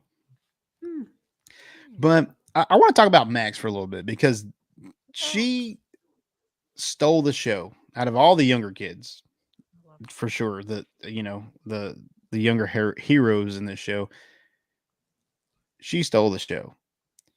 Her acting was on point. Her storyline was on point. Oh gosh, the way that she was burdened. She was burdened by the fact that she wanted Billy to die, and now that is what was like getting her Yeah, into that's why she Vecna's was grips. so Like, vulnerable. Yeah. oh my god, she played it so well. Oh, I felt it. I felt her entire performance, and I mean, I broke with her. Like, she didn't feel like she belonged with Lucas anymore, and then they had their Yeah. budding romance coming back, and I think Lucas did a great job this season. Definitely the later half. mhm. Dustin's always I love he's always Dustin. I I love don't know. Dustin. I don't Yeah, know why he's not in more things, man, because he is a great character and a great actor. Yeah, he's such He is. charisma. he does. And again, his acting at the very end while he was watching Eddie die. I mean, the crime. Even Just- when he was talking then to him the talking with his uncle. uncle? Oh, Yeah. the uncle. That whole Yes. scene was so Absolutely kid. powerful. For such a young kid, Yeah. well, I call him a kid, but I guess he's an adult now. He has such good Yeah. range in acting Mhm. already. Like his career is really gonna really take off. I hope so. Almost everyone in this series is just A+ on the acting. I mean, even though I didn't care for Mike's story arc, he didn't do a bad job acting. Right. I just do didn't care like for where his Finn. story went. Yeah, and Max, like I was saying, Max really just did it this season for me. Like she was the highlight. She was the standout above all the younger kids for sure. It was great. I love seeing that. And I did. I just felt so bad for her because considering how dickish the brother was and stuff like that, I Yeah, felt like that was such a natural I wanted thought I for wanted her. I wanted I him to wanted die to kill too. him. Yeah, so I just felt like I wanted to stab I him felt myself. so bad that she carried that guilt like that because unfortunately, yeah, I mean, I don't blame you for thinking that way. I mean, he was abusive. He was, and I don't know. I'm glad it kind of seems like she got over that. I hope, and I now hope with so. I hope she survives. I know that I hope she survives. Let's talk about Henry Vecna 1, whatever you want to call him. He's got 3 names in this season. This has been my favorite part of the season. We finally Yeah. have a villain with a face. We have a villain with a voice. We have a villain that we can delve into. Like before, I've always liked Stranger Things, but I've always felt like they were fighting Just randomness, yeah. the unknown. Like it was just Right. like it's weird. But now see- we have a face to the Like madness. who's the big bad, right? You see, Yeah. for me, it's a little bit different because I play not Stranger Things. I play D&D and have played it before, and a No, lot not of you. D&D is facing the unknown and stuff like that. It's very Right. all the other seasons are very like, okay, you don't know what's coming next. You don't really have a villain to face.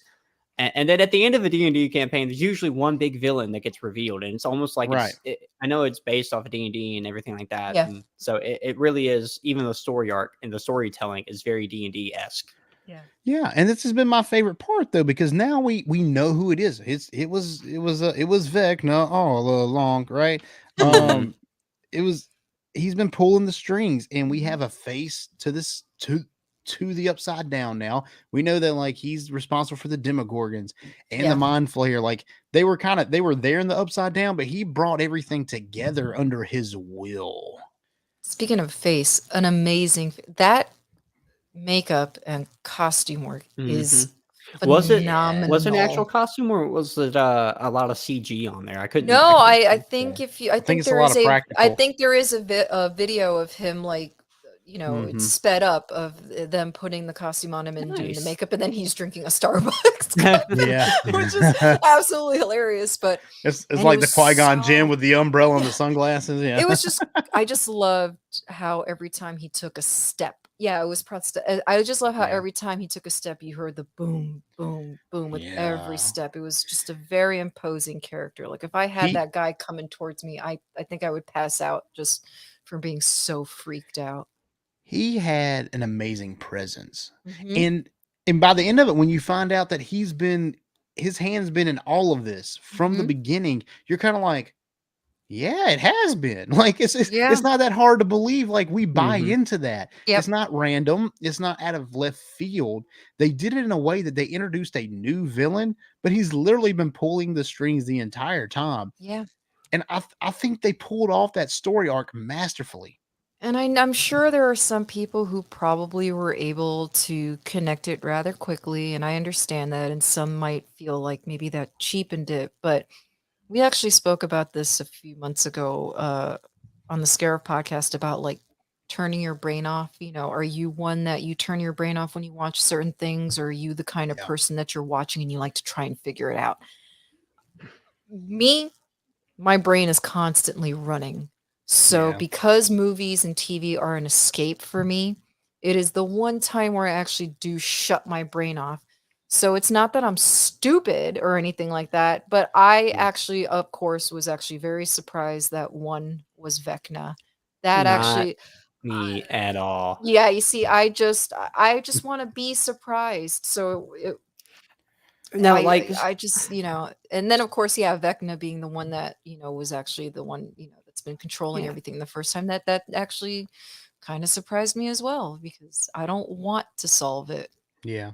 Yeah, that's not me at all. And See, everyone's different. even before we knew that his character in the flashback was number one, and he was just to get to us, he was just somebody who worked there. Oh, look Right. at him, he's working Mhm. there. My wife, who doesn't watch Stranger Things, she doesn't like all the scary Right. nonsense, Demogorgons, all that stuff. She doesn't care for it. Doug Dimmadome or Denzel Dimmadome? She was sitting downstairs and studying for a class that she was taking, and she looked up and saw his character, and she's like, he's so creepy. What is wrong with that guy? The first time he shows up on screen, I'm just like, you know what, you're right. Like he's definitely Vecna. Like I put two and two together right away, because he's just creepy the entire time. I guess what shocked me that it was, I guess, L that put him there. Like that's Yeah. that's what really was like, well, That how didn't he shock got me at all, created, because, how I he got mean, created. I was just Even in season 1, you find out that she's the reason the Upside Down's open. right. And Yeah. so Right. it just makes sense that, okay, he's in the Upside Down. She opened Right. it. Obviously, she sent him there. Crazy. So I didn't think he was the big bad guy. I thought he kind of helped it along. I Right. never guessed he was one. Just Right. because I thought one may be the big bad guy. I thought that was where that was going, but I didn't know he was one. Just because they were talking about we don't talk when they said Right. one, they said shh, we don't talk about one. Like he's not there, he doesn't exist, but he was literally right there. So I don't Right. know why they couldn't mention one. That was weird for me, but at the same time, it kept me from thinking, oh well, this guy might be helping something happen, but he's not the big bad guy. He's just like a stooge, right? But no, he was the big bad guy, and Yeah. that reveal was was great. I like the way they did it. They fleshed out his character. They went into his backstory, and this is a credit to episode links. Like we had enough time in an episode to tell his entire story in a way that didn't feel rushed, and he was fleshed out. And we find out that he's always struggled with his powers, and he felt like the humans were a disease, and now he's Vecna. It was great. I think it tied all in very, very well. I try to turn my brain off when I watch things. Sometimes I can't help but like I try to figure things out, and that's kind of what we do. I mean, we speculate things a lot on our shows, respectively. Even Grant, even when Grant's wrong, man, he goes in there and he just I own up to it. I'll go hard for it, and I own up to it when I make a mistake. It makes a mistake. It's on TikTok. It's on TikTok. Well, it is on he TikTok. has to. Grant literally said in an episode of Dork Wars, a podcast, that the Grand Inquisitor was dead. It wasn't the same one from Rebels, and that he was gonna. It was he. I dated it. Everything. So he said, and you saved this recording so I can tell you guys. I did say that. I was I was very confident. So when he showed back up that very same episode, we took that audio and inserted it into the Dork Wars. We reinserted it into our show that time, and we all reacted to it. And poor Grant. But hey, still, I sat there and took it like a champ. You did. I mean, I had kind of actually had the same thought as him. I was like, I wonder It's if this just is because even his characterization was so different. It just kills. That's because the actor beyond the point. didn't bother to watch Rebels. I know, but we're not talking about Kenobi here. Yeah, we're not. But while we're on Star Wars, how about we talk about the Star Wars references all throughout Stranger Things season 4? Yeah. Yeah, like when the guards are all lining up and the Demigorgons and they're sitting at the door. I'm like, man, this is great. This is just like Darth Vader's about to come through that door and just start slicing people up, slice everybody up. I like the fact that Stranger Things plays homage to the 80s. I mean, it's set in the 80s, but they do it so well. Yeah, I was not alive in the 80s. But a lot of the things that kind of went on, like I was born in the early 90s, and my younger years, I remember a lot of things being kind of that way. So I'm nostalgic for this, even though I wasn't there. I think they did a great Eddie 86, baby. Yeah.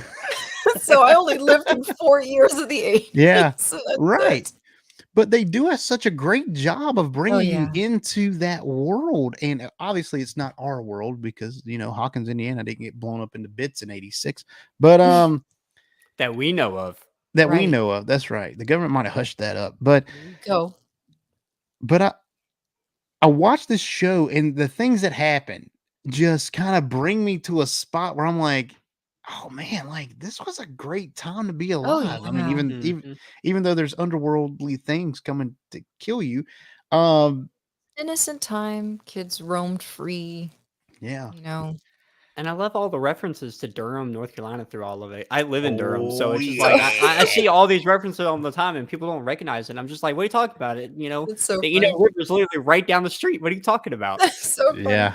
Yeah. I was born in Durham. I live not 20 minutes from there, and I work a lot in Durham. I do a lot in Durham. So, yeah, the Duffer Brothers are from Durham, and they reference it a lot. Like in episode 2, I believe, they have to route a call to Russia, and he said, "Oh, we're rerouting this call. You're from Durham, North Carolina." I did notice that. And there's in every episode, there's a reference to Durham, but you just got to go through and find it. So Grant, so I don't know if you probably don't remember South Square Mall, do you? I do. My mom has talked to me about this all the time. Yeah. South Square Mall was destroyed in the early 2000s. I think it might not have been 2000. It might have been the late 90s. I remember going to South Square Mall when I was a kid. The mall in season 3, the Star Mall, Star Court. Yeah. It is Star Court. It is a replica of South Square Mall. That's awesome. Based on South Square Mall. Yeah. Which I visited as a kid. I know the place. And now there sits a Target and a Sam's Club there. Yep. Yeah. But I'm assuming cool stuff. I hate to assume this, but only because we haven't spoken about it, and I guess maybe it wasn't the best part of the season for us. We haven't even spoken at all about breaking Hopper out of Are you kidding me? I Russia. love that part I of the loved I it, do but too. I've noticed I do we too. haven't even like spoken about it. So I was wondering. Yeah, if I didn't anyone even think about it. We didn't even. I was thinking about it, but I wanted to talk about, some of the other crazier stuff. Yeah. Honestly, as weird as it sounds, breaking Hopper out of the jail is the ground level, down to earth part of the season. It's Yeah. true. It's true. I thought Hopper going to Russia at the end of last season, like when you see the end credit scene, he's alive, whatever. I thought it was going to get really goofy, and I'm like, I don't know if I want to see it. I don't think I'm going to like where this goes. And while it still was kind of it was out of place with everything else for me, and it was definitely, it felt like it was its own show, Yeah. is what it felt like to me. But I enjoyed watching it, and of course, when it tied in, it was great. But It was only a little bit outlandish for me because it's literally what's his face and Winona Ryder. Like she's this Yeah, Murray and single Joyce. mother from Hawkins and this Yeah, crazy traipsing around cuckoo Russia. Murray, and I love somehow Murray. they were able to Murray is infiltrate- hilarious. I love Murray. No, don't get me wrong. And Now I love listen, that actor. Murray's a man that can do anything. Okay, Apparently, he speaks he's Russian. the MacGyver of the show. But I was like, really, these two are going to He can infiltrate reroute this Russian calls. prison. He's land the black. at the- He's crash the black landed belt the in what? plane. What was he a black belt in again? It was like some. It was I can't think it's of. I guess I liked martial more arts. I guess I liked more what Hopper was doing within the prison more than I enjoyed Joyce and Murray, because that part was just a little That was goofy. too Yeah, it was a little much too for goofy. me. But Hopper interacting with the guy, the Enzo. god of many faces from Game of Thrones. I Yeah. was like, hey, look who it is! Yeah. I was so happy So to see I like him. Enzo a lot too. Me too. Me too. I do too. I think he'll be a contact for season 5. I think he'll be around some more. But Oh I my wish they God. would have kept like Joyce and Murray kind of in the US trying to do some stuff to like get to Hopper, but it just kind of failed, and then Hopper just make it back on his own. I think that would have been way more believable. Not for But I me. did like seeing it though. Even though it was goofy, I enjoyed it. It Oh, yeah, brought like I a still lightness enjoyed to the it. season, because this season's really heavy. I mean, this season is incredible, especially the kids, man. All the kids getting murdered and them, the crumpling up, like Vecna I crumpling know. people up. My Is, God. but the Joyce and Murray shenanigans really brought a lightness to this season, I love Murray. and yeah, I do too. I like that whole sequence. Hopper and Joyce. Yeah, they're so great together. Yay! I Finally. just feel that storyline was so separate from everything else that happened that it No, it's almost true. wasn't like the same show. Yeah. It's separate, But but not in a bad way. It connected. wasn't bad. Yeah, It feels like connect- it feels like it could have been a Boba Fett Mandalorian type Yeah. of sideshow type of Yeah. thing. Right, is right, what right. it feels Because like it could have it went didn't like. really connect until they actually had to Of course. destroy the Demigorgons or whatever the hell Right. they were. Yeah. That's the only And that time was it actually fine. started to connect. And they didn't even That's- know what they were doing by actually Yeah. killing them either. And you have to advance those characters, and Of I course. get that. I agree with that. We have a new person in the chat, Man of Sand. Hey, thank you for joining Dork Wars Live. Hope you have a fun time. But seeing that whole storyline, while you do have to advance those characters, and it was separate, I still enjoyed the cutbacks Yeah. to those scenes. It was funny. I really enjoyed like it it all. when they're punking down the pilot. That's some of my favorite stuff, dude. They Oh, they that take the pilot! I wanted to kill the him. peanut butter pilot. Oh, God. That guy, him to and kill Murray him. together, it's actually an interesting combination. Like if they both get to be there and get to crack up the way that they do, I think it'd be hilarious. Because like honestly, the way Murray pulls off his character, it's like, oh my God, these characters are the exact same. They're the One's just same Russian, guy. one's just I know. living in America. It's just Yeah, no, hilarious. Murray's great. The way he's just like, Brett Gilman and the is prison guard just awesome. getting his I like. know. Yeah, that was some of my favorite stuff, man. It was great, and I think the reason that it doesn't come up is just because, like I said, it was so separate. As much as I like seeing it, but Totally it, gonna rewatch from the first season tomorrow. Well, it I was really thinking pays about it. off though. Yeah. Go ahead, Grant. Yeah, I was Think thinking about it. about it and Think thinking about it for a about minute. how Dwell on different it. it is. Smolder. we see in season 1 with one Demigorgon that they're struggling to kill it, and then Hopper's like, you know what, forget this, brings out the sword and just goes head to head with it and kills it like it's nothing. Dude, It that just was- shows his growth. Like, Did you hear what Yeah. David Harbour had to say about that sword? no, I did It not. was used by, I think it was the actual sword used in the Conan the Barbarian movie with Arnold Schwarzenegger. Oh, Yes, that's a yes. cool tidbit. Look I it didn't up. know that. Yeah, I saw that floating around. That story floating around. And That's David cool. Harbour, just being in Russia and in prison apparently is a thing now. So Yeah, that's just what he does. yeah, that's what he does. Did always- you guys see that he actually, like, the Duffer Brothers, like, asked him, hey, what is Black Widow doing for their Russian prison so we don't make it the exact same? Oh, that's Yeah. funny. No, I They didn't hear that. actually asked David about that, so that That is way so they didn't make funny. it the same, I and it can't- looked That's a little bit good. different. I can't So- get over how much weight he lost. That was the other thing. I Yeah. loved how much they kept joking with him in the finale about his So- weight loss. Everyone, like every character mentioned it. So Shanti's going to get this because we watched this. We watched a new podcast in the Red 5 Network tonight earlier. It was Mhm. 6 our time, right? 6:30 our time.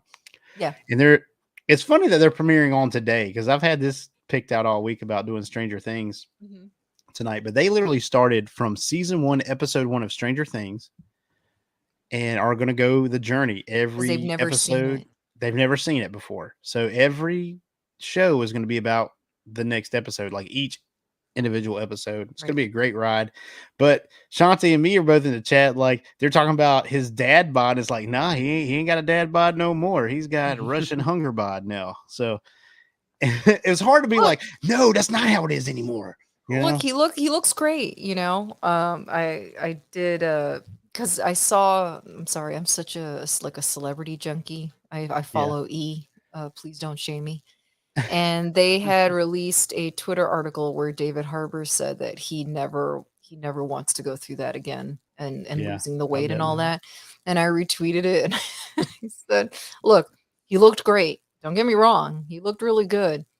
But I was like, honestly, all hail the dad bod because I really just had no problem with him when he was, pudgy at the beginning of the show and all that. So That he gives hope to guys like me. I'm a little pudgy myself. I'm a father of 2, and I got a dad bod for sure. You seeing all the scars and stuff later on in the season when Joyce is there, it gives me very, very much throwback with the shaved head and everything to Oliver Queen off of Arrow, the CW show. He went through and he actually was in Russia in a Russian prison for a little bit and had all sorts of cuts and stuff and his shaved head and everything. And it's just very similar. Yeah, that's pretty cool. I guess maybe there's a Russian stereotype to prisons. Yeah. I don't know. Yeah, Jeez. maybe. They shave your head and they scar you up.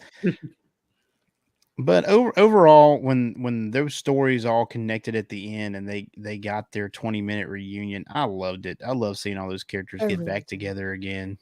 Yeah, I think it paid off for sure. I'm trying to think of what we haven't talked about now. pretty much covered it. I think we've covered a lot The of only it. thing we didn't really talk about is the jock and his posse the entire time. And I hated that entire story. Because they're douchebags. It was so they kind of led the townspeople with the pitchforks and the torches. Like we have to get Eddie. The D&D people are bringing hell to Hawkins. Like it was. God, I wanted to kill him. I got so much satisfaction with that crack going right through him. Apparently, a lot of people missed that. Yeah. How could you miss that? He evaporated. Yeah, he evaporated. Yeah, he's like. Which, by the way, that was one of my favorite scenes. The special. Oh, yeah, no. I'm just saying crack, the special. yeah. Watching the crack go through Yeah. Hawkins was It was cool. incredible. I loved it. I thought that was so well done.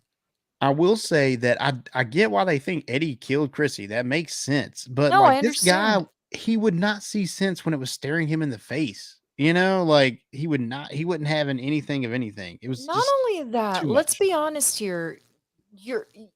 Y'all were boyfriend and girlfriend in freaking high school. Like you weren't married. You know what I mean? Like I feel Well, I like mean, I feel like So they took it to such a degree, and I understand teenagers are hormonal and everything is to the nth degree, and I get that. But I was like, dude, relax. Like you yeah. weren't married. I understand that you're sad about your girlfriend dying, but good God, like relax. It's like Eh, gotta. Hey, I Tina's just here. Hey, Tina. I just don't understand why he was just so Hell bent. the first part of the season it was okay. I'm like, okay, I understand. He's a little upset and everything. I But when get you it. when you see your friend just lift up in front of you and just twist and everything, and Eddie's nowhere around, and you're still somehow going to blame him, like Yeah, Like that's the how? point where it was too much. Well, Well, I was just he's because let like, well, he's let Satan into Hawkins. He is a that's the servant of thing Satan now. because that really yeah, that really was a that really thing was a during that thing in time. the Yeah, 80s. I mean, people really Yeah. did think Dungeons and Dragons was some sort of form of like satanic cult or witchcraft or whatever. So it does, I guess, play into that. But Well, I'm but glad like that you even guys are even it doing was Red towards the just end of it 5 the was D&D too and not much. me, because I It ain't was trying to just be too part of all much. that. yeah, and It like was just too much. even at the end, just like him, like when they're chasing Lucas's little sister, I'm like, are you serious? You're gonna go and just Yeah, like it's that a was That little was another bit. way thing. I was over like, the "You line. really gonna murder this girl right now?" I was like, "I know this isn't happening right now." I thought Yeah, that I was Yeah, so that was extreme so not they got necessary at theirs. at all. They all. definitely got theirs. Oh yeah. Yeah, So Lucas pulled it out and got that fight and got the win, and then he didn't get the yeah, kill, but you know what? Oh, I'll it's I'll fine. give him an yeah. assist. Give him an Vecna assist. did. Vecna did. Um, but yeah, it was tough. I didn't like those characters at all, and I think I Mm-mm. try to. And there's even the scenes they're in, it just falls flat. Like it, I don't. I think what they're aiming for is like a character to kind of be like the season one Steve, where Yeah, he's Yeah. kind of like that, but it Yeah. wasn't necessary, I don't think, and just to a different just wasn't degree. there. Yeah. Yeah, that might be Yeah, the only thing that really did fail for me. because they were a weird antagonist. Because they, instead of like trying to help, like instead of the community coming together and try to find out what's really going on, everyone's like, "Oh, let's just chase Eddie around." Especially after they see, and I get it at first, that makes sense. I like that it makes sense, but like you said, Grant, after he sees his buddy get crumpled up by demonic spirits, like it's Like, like come on, dude. I don't know if Eddie could do that. I mean, yeah, Eddie's just going to lift up his hand. He's just going, he's got the force and everything. He's Now, 11. He's 11 now. Yeah. Granted, 11 can do that, but it's just I don't know. I feel like they were so freaking ignorant that they couldn't see otherworldly forces when it stared them in the face, and it was Yeah. and for them to be the main or part of the main antagonists by the end, like it was just I don't know. I think they should have just been left out. Maybe they should have just kind of fizzled their story out. But I We don't want to can, get into it because I just don't want to because I don't like talking about this kind of stuff at all. But it just felt too much like social commentary, yeah, honestly, yeah, it did. on it really religion did. and how it affects, the mentality of people and Yeah, using it for that purpose to justify your actions. And that's not something that I want in this in a show. show. No, Yeah, Yeah. I no. hate seeing overtime. There's some things that religious commentary is okay for me on. I'm religious myself, so I'll watch things like that. But there's some things I don't want it in. Stranger Things is This something was that too I don't much. want to. It's too much. It hit a weird way in a wrong way. And you Not see, and I'm the opposite. I'm actually not religious at all. So even worse, yeah, I do not want to see this right now. Please, like, yeah, just and get it's to the like main part of the story. I don't need just this get to the. commentary, man. No, I don't. I don't. That's not something I'm looking for in this. I No, want to be entertained. And I get what they were going for. I don't think it hit it so heavy that I was like, oh my god, I'm nauseous. I just think the characters were dumb. I mean, that's just me. I just I think the mean, characters the were dumb. only thing that I could see that maybe redeems it a little bit is maybe Vecna was pulling some strings with him of some sort or using the upside down maybe. somehow. But like, That's I, lazy. You're But giving him okay. a it just pass. I'm trying to give him a pass That's at another that thing. point. What is with this whole town listening to this punk kid? That was my Yeah, other thing. I was like, are you freaking kidding me? It's like he that's doesn't what it know was. his ass from his elbow, and you're listening. Dude, This entire town is rallying with this this kid. this cat comes into the town meeting and Just okay, let's just hijacks it. screw it. Just make him the mayor. Like, why not? Yeah, And where yeah. is the mayor, by the way? I hadn't even seen the mayor. Listen, they just got the sheriff. That's all it's It's needed. like the mayor That's from it. Jaws. It's just these. Yeah, I mean, we're sending people out there to keep getting eaten, whatever. But Well, just wrapping things up. Where do we leave off in this season? What can we look forward to in season 5? What's been set up? What are you looking forward to? Shanti, I'll come to you first. I mean, obviously, I'm hoping that we get a massive, huge battle, between Vecna and 11, and quite frankly, it'll be against everybody. I mean, I know she will Yeah. probably end up taking him out in some way, but Right. and again, because I think we all agreed that Will is going to die, I do want to see how that's actually going to end up going down and how that is going to affect everything. Yeah, I agree, Josh. I do. I really, We really talked do. about that. I know you weren't here, Yeah. Josh, earlier, but we We think it's gonna literally happen said that. right as We he's dying. literally Yeah. said that. I think Mike is gonna go running up to him while he's dying, and he's gonna say something to him. Or I on gotta the have flip Josh side on of the that, I show. want to find out honestly if Grant's theory pans out, and is this even really the Will that we knew from the very first season before he went to The the upside? first half of the first episode. Yeah, exactly. Tell So you what, Grant, it is 11:15 p.m. on July the 9th if you want to date and Listen, timestamp this I'm thing. not that brave with Stranger Things. Their storytelling is always going to be off the rails from yeah. anything that we could probably come up with. And this one's so far fetched that maybe even they wouldn't do it. Right. Yeah. But with a show like this, and I hate to say this, but unfortunately, it just boils down to I'm just looking forward to seeing who survives and who ends up dying. Well, actually, Josh, that's a great question. Why was Will taken? My guess is that one took him because Will reminds him of himself when he was younger. Because I think about Will, he's different. He's someone that he doesn't really, Yeah. in season 1, in that first episode, he doesn't seem to really get along with that many people. He just doesn't really seem to care. Yeah. That's great, Josh. I think that's a good theory, Josh, too. I mean, I think yeah, it I is. mean, and when you're Kinda what thinking Grant's saying. about why Vecna takes the people that he's taking again, throw this kind of commentary, but it's true. I mean, Will's character being gay is a huge factor on this show Especially in the 80s. 80s. In the Yeah. 80s, Mhm. and it's seen as something very guilty, and that he's guilty, I'm sure, over being this way, and that there's something wrong with him, and he probably thinks having these thoughts about Mike are just wrong, and I think that that's actually made him very vulnerable. Yeah. Yeah. And that's true. Tina, we literally Oh said my this. god, Tina, you missed it. Okay, we're just restarting. Let me play that. All Let me right, play let's just that Stranger restart. Things Okay, graphic again. So Will's haircut, that bowl cut, needs to get the hell out of here. Yeah. We literally had a whole discussion about that, Tina. Tina, That's so I funny. told him that CPS should have came for Joyce a long time ago for making that boy have that haircut. I agree. He needs to wear a hat. Why don't you send Netflix something. a Dork Wars hat?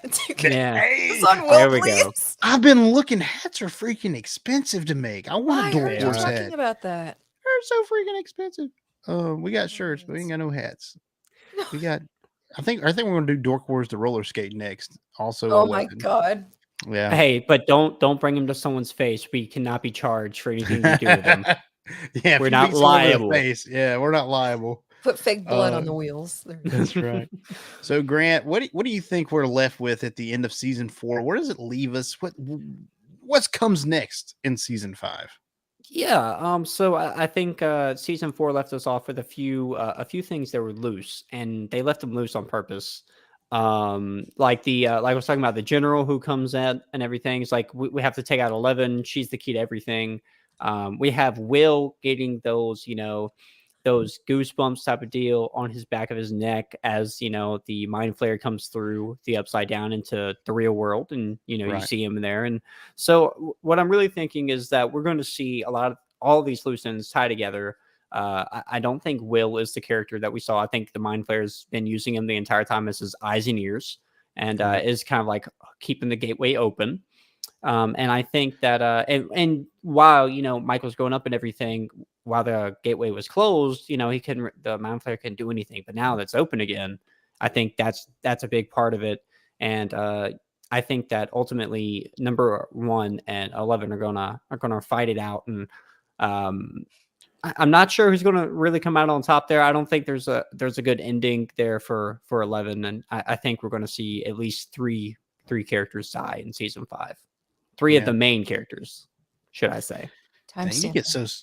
You get timestamp it. You get so specific, man. You get so I know. specific. Listen, man. cool with If you don't, hey, listen. I'll get it right one time, and as long as I get it right one time, I've made it. Okay. That's I'll right. Quick become. little I'll shout become. out, by the way.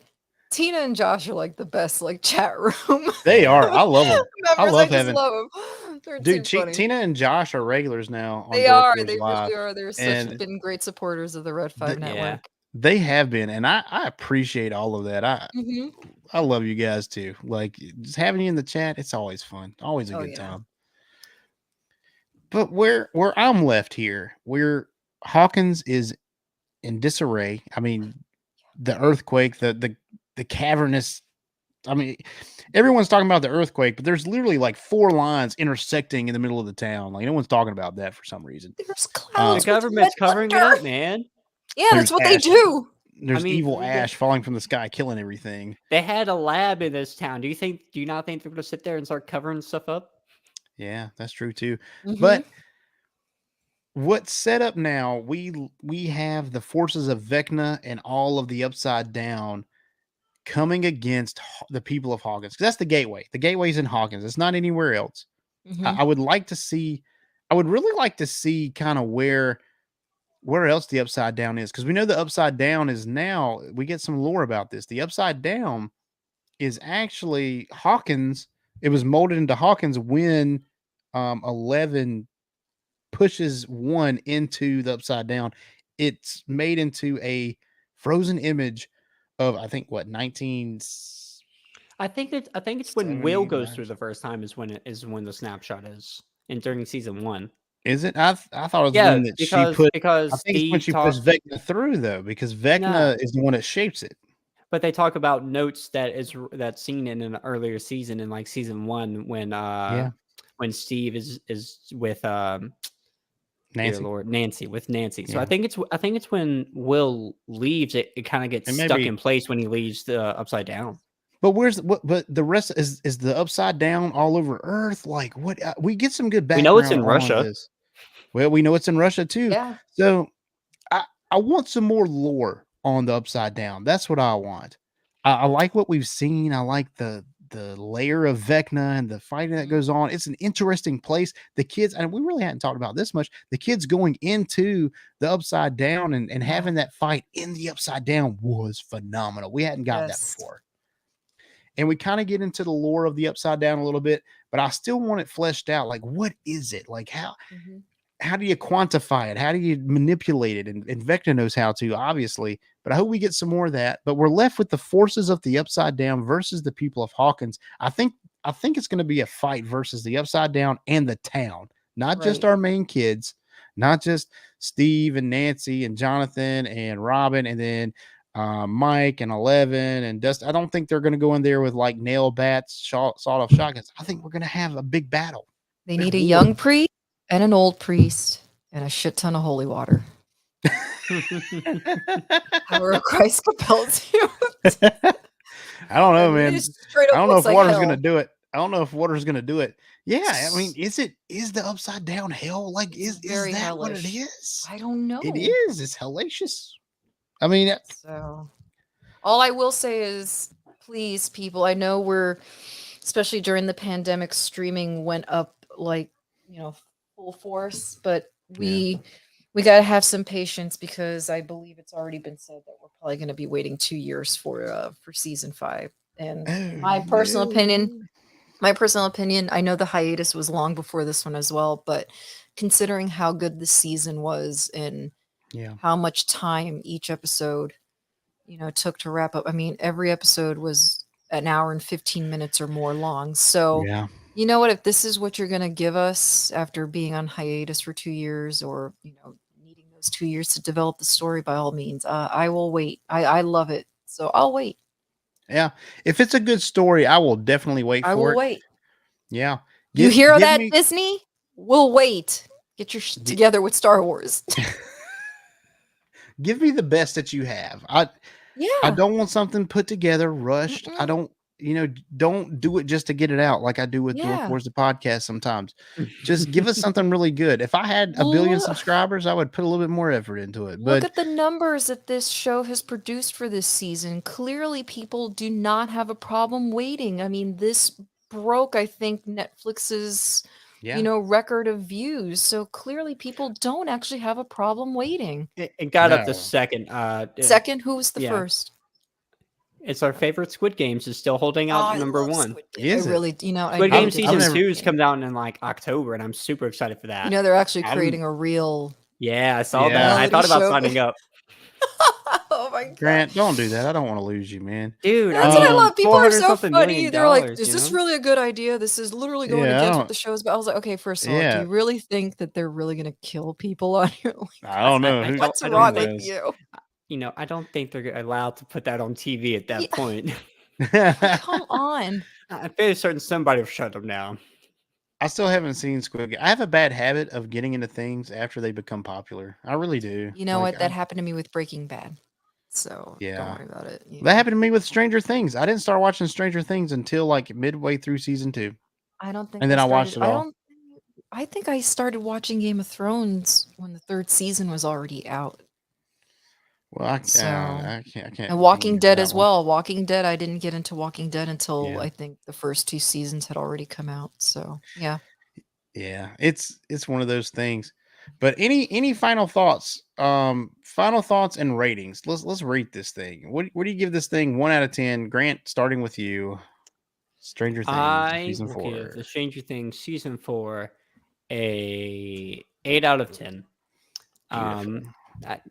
It was really good. I think the jock thing went a little too long. Some of the interactions with some of the characters was kind of like eh. But overall, it was good. It was good, and I enjoyed it. I liked the story. I liked that we had lots of time to tell the story, and it wasn't rushed. And it wasn't like, okay, we're going to put out 6 episodes of a series and call it a series, even though 2 of those episodes are going to belong to a whole nother series. Oh no. Yeah, even though Stranger Things is getting a spin-off series, they didn't even mention that. They actually said that the spin-off series has nothing to do with any of the characters in the original series. So, Hey, that might be interesting. Josh, you're No lucky I don't have a wrench. but 8 out of 10. That's my final rating for it. Very good. Oh, Tina. Will's haircut rates at 0. 100%. I agree. Shanti, one out of 1 through 10. What is your rating of Stranger Things season 4? So I like to go in comparison to what we've, what's happened in, the first 3 seasons. So with some of the stuff in Russia being slightly outlandish, and again, the same as Grant with that stupid punk kid getting the whole town to rally against Eddie. I'm going to be a little bit nicer, and I'm going to give it a 9 out of 10. I swear to God, Josh. I'll give it a 9 But out of he's 10. not wrong. He is. I not. know. Oh no, that haircut's terrible. I really, really, really enjoyed this season, especially when I compare it into what came the season before. Like season, Yeah. just Yeah. it was a little much to get through. I really think that seasons 1 and 4 are the best seasons of this show so far. Yeah, because I really loved season 1. Yeah. It was just brand new. So my rating, I'm gonna give this thing an 8 out of 10 as well. I'm gonna agree with Grant. I know we don't agree all the time. We're so close. I'm not even Grant. You can Like tell your by cousins. my name. Yeah, we are cousins. we're like third cousins though. We're not even like we're super close. Like our family's like super close. So we're third cousins. But like I literally grew up teaching Grant everything. It's true. He is this way because of me. Oh boy. But anyways, I'm gonna give Stranger Things season 4 an 8 out of 10 because it did it for me. I love the story that came out of this. I love the Max story. I like the 11 story pretty good. It did a good job. I really enjoyed watching Hopper in Russia. I enjoyed watching Joyce and Murray in Russia, but it was a whole different reason. I really enjoyed Elle beating people over the head with a skate. That was cool. But Steve was one of my highlights. I know we talked about Steve a little bit, but Steve is one of my favorite characters. He's continuing to grow as a person, and he's become like, I feel like him and Nancy have grown. Mhm. They grew apart and then come back together, and now they're, I don't know, just seeing all the interactions between the kids and Hawkins was my favorite part of this. Eddie included. Like watching all of them, the stuff that happened outside, the Russia stuff was good, but it wasn't as connected for me. The stuff with Mike, Argyle, and Jonathan, like I honestly wouldn't, I didn't care much about it except for when Argyle was being hilarious. I loved Argyle. Other than that, that whole story thread was just like, just get to the next thing. Yeah. I don't care about that. So for those reasons, I'm going to give it an 8 out of 10 because the story was amazing. The lore behind the Upside Down, the revelation that Vecna has been the villain all along. Mhm. I thoroughly enjoyed this season and can't wait to see the finale season because I believe season 5 is supposed to be the end.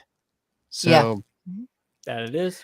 Yep. I can't wait to see it. And I'm So, glad. I'm glad. Yeah, A lot of these streaming shows shouldn't go past 4 or 5 seasons anymore. Yeah, Wrap it up. yeah, and you can really overstay your welcome. And I think the Mhm. Duffer Brothers realize that they're getting to a point where there's nothing that's going to surprise people from this show if Yeah, it yeah. keeps going. So you got So to. now, yeah, and the wrap up, I think the wrap up season's good because we know what's coming. There's going to be a big Mhm. battle, and the Upside Down has to go down. Yeah. So I think we're in a good spot, and I hope it ends on a high note. With that, talking about high notes, I'm going to go to the high note of our show, and that's Master Yoda. I wish it was us, but it's not. It's Master Yoda. He's still the Hey. show all the time. But I'm let's okay with just that. let's I let's love do you. the let's do the word of the week. Upside down, the word of the week is.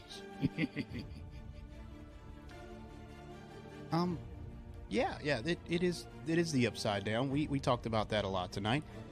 And I really like what they did with it in this season. Like, we got to see, like, Vecna's fortress. We got to see that cool fight between him and Eleven.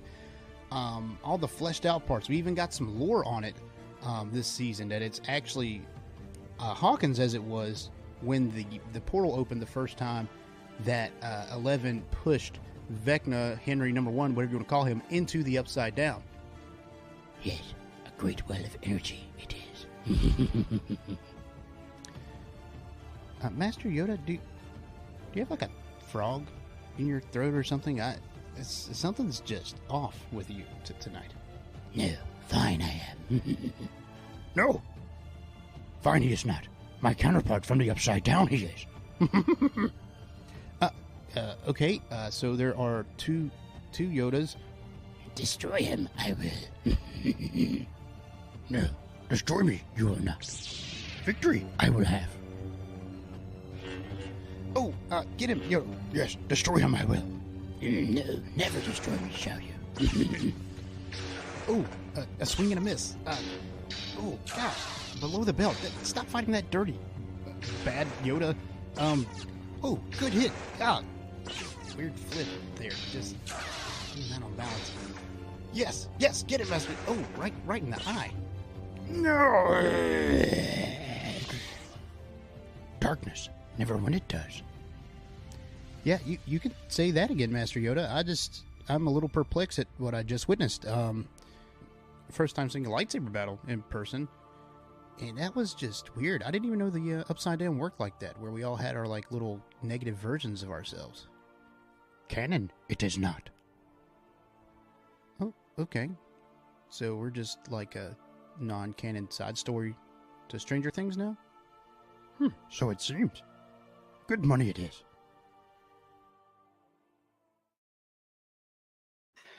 Yes, I love there you have it. Master Yoda against his dark counterpart from the Upside Down, which is not even canon.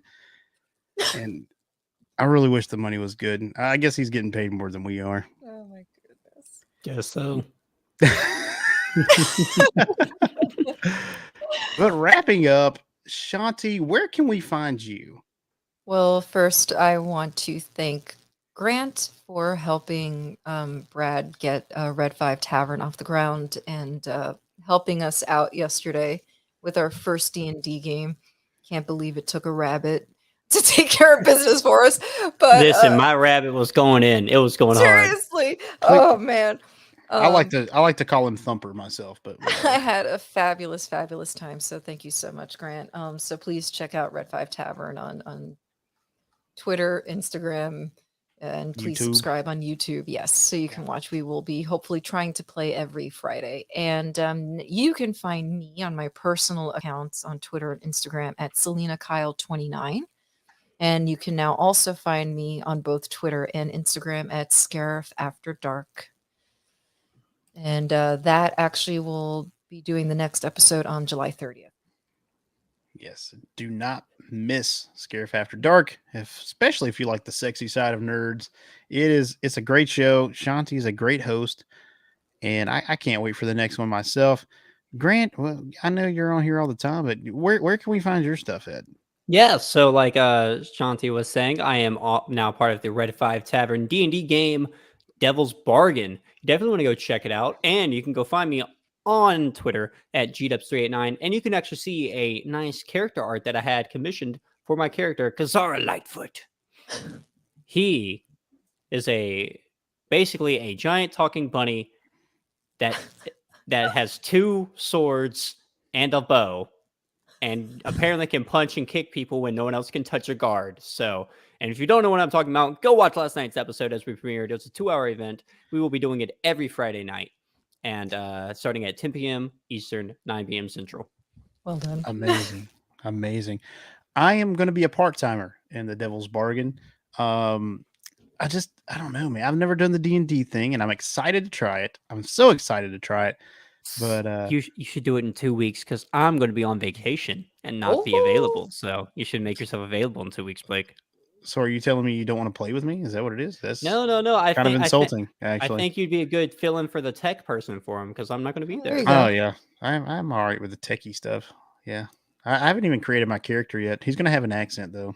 He's going to have to. Definitely. Sweet. But yeah, I can't wait to be a part of that. But you can find me you can find us really. I really don't post on my own stuff very much as I do Dork Wars. So you can find us at Dork Wars Podcast on Twitter. You can find our page on Facebook. Just type in Dork Wars the podcast. As always, go check out dorkwarspodcast.com. There you have the links to our YouTube channel, our merchandise store, where you can find our normal audio show. And that's about it, guys. I really thank Shanti for being on tonight, giving her expertise. Always a pleasure. And like I said, me and Shanti connect on so many different like franchises and nerdy stuff that she's going to be on here a lot. And it's so easy for me to jump on right after Scarif Live. So yeah, by all means. And this is her time slot too, like on Scarif After Dark. So we're trading every other week. I didn't want to do every single week just to be bogged down on every Saturday night. Teamwork. That's right. So we're basically a team. Scarif After Dark and Dork Wars Podcast are just a team. So thanks everyone for joining us tonight, and may the Force be with you. Thank you for supporting Dork Wars, the podcast. You can check us out on Facebook.com/Dork Wars, the podcast. And if you would like to join in on the discussion or maybe suggest topics for us to discuss, please do so by joining our Discord community or sending us an email at dorkwarspodcast@gmail.com.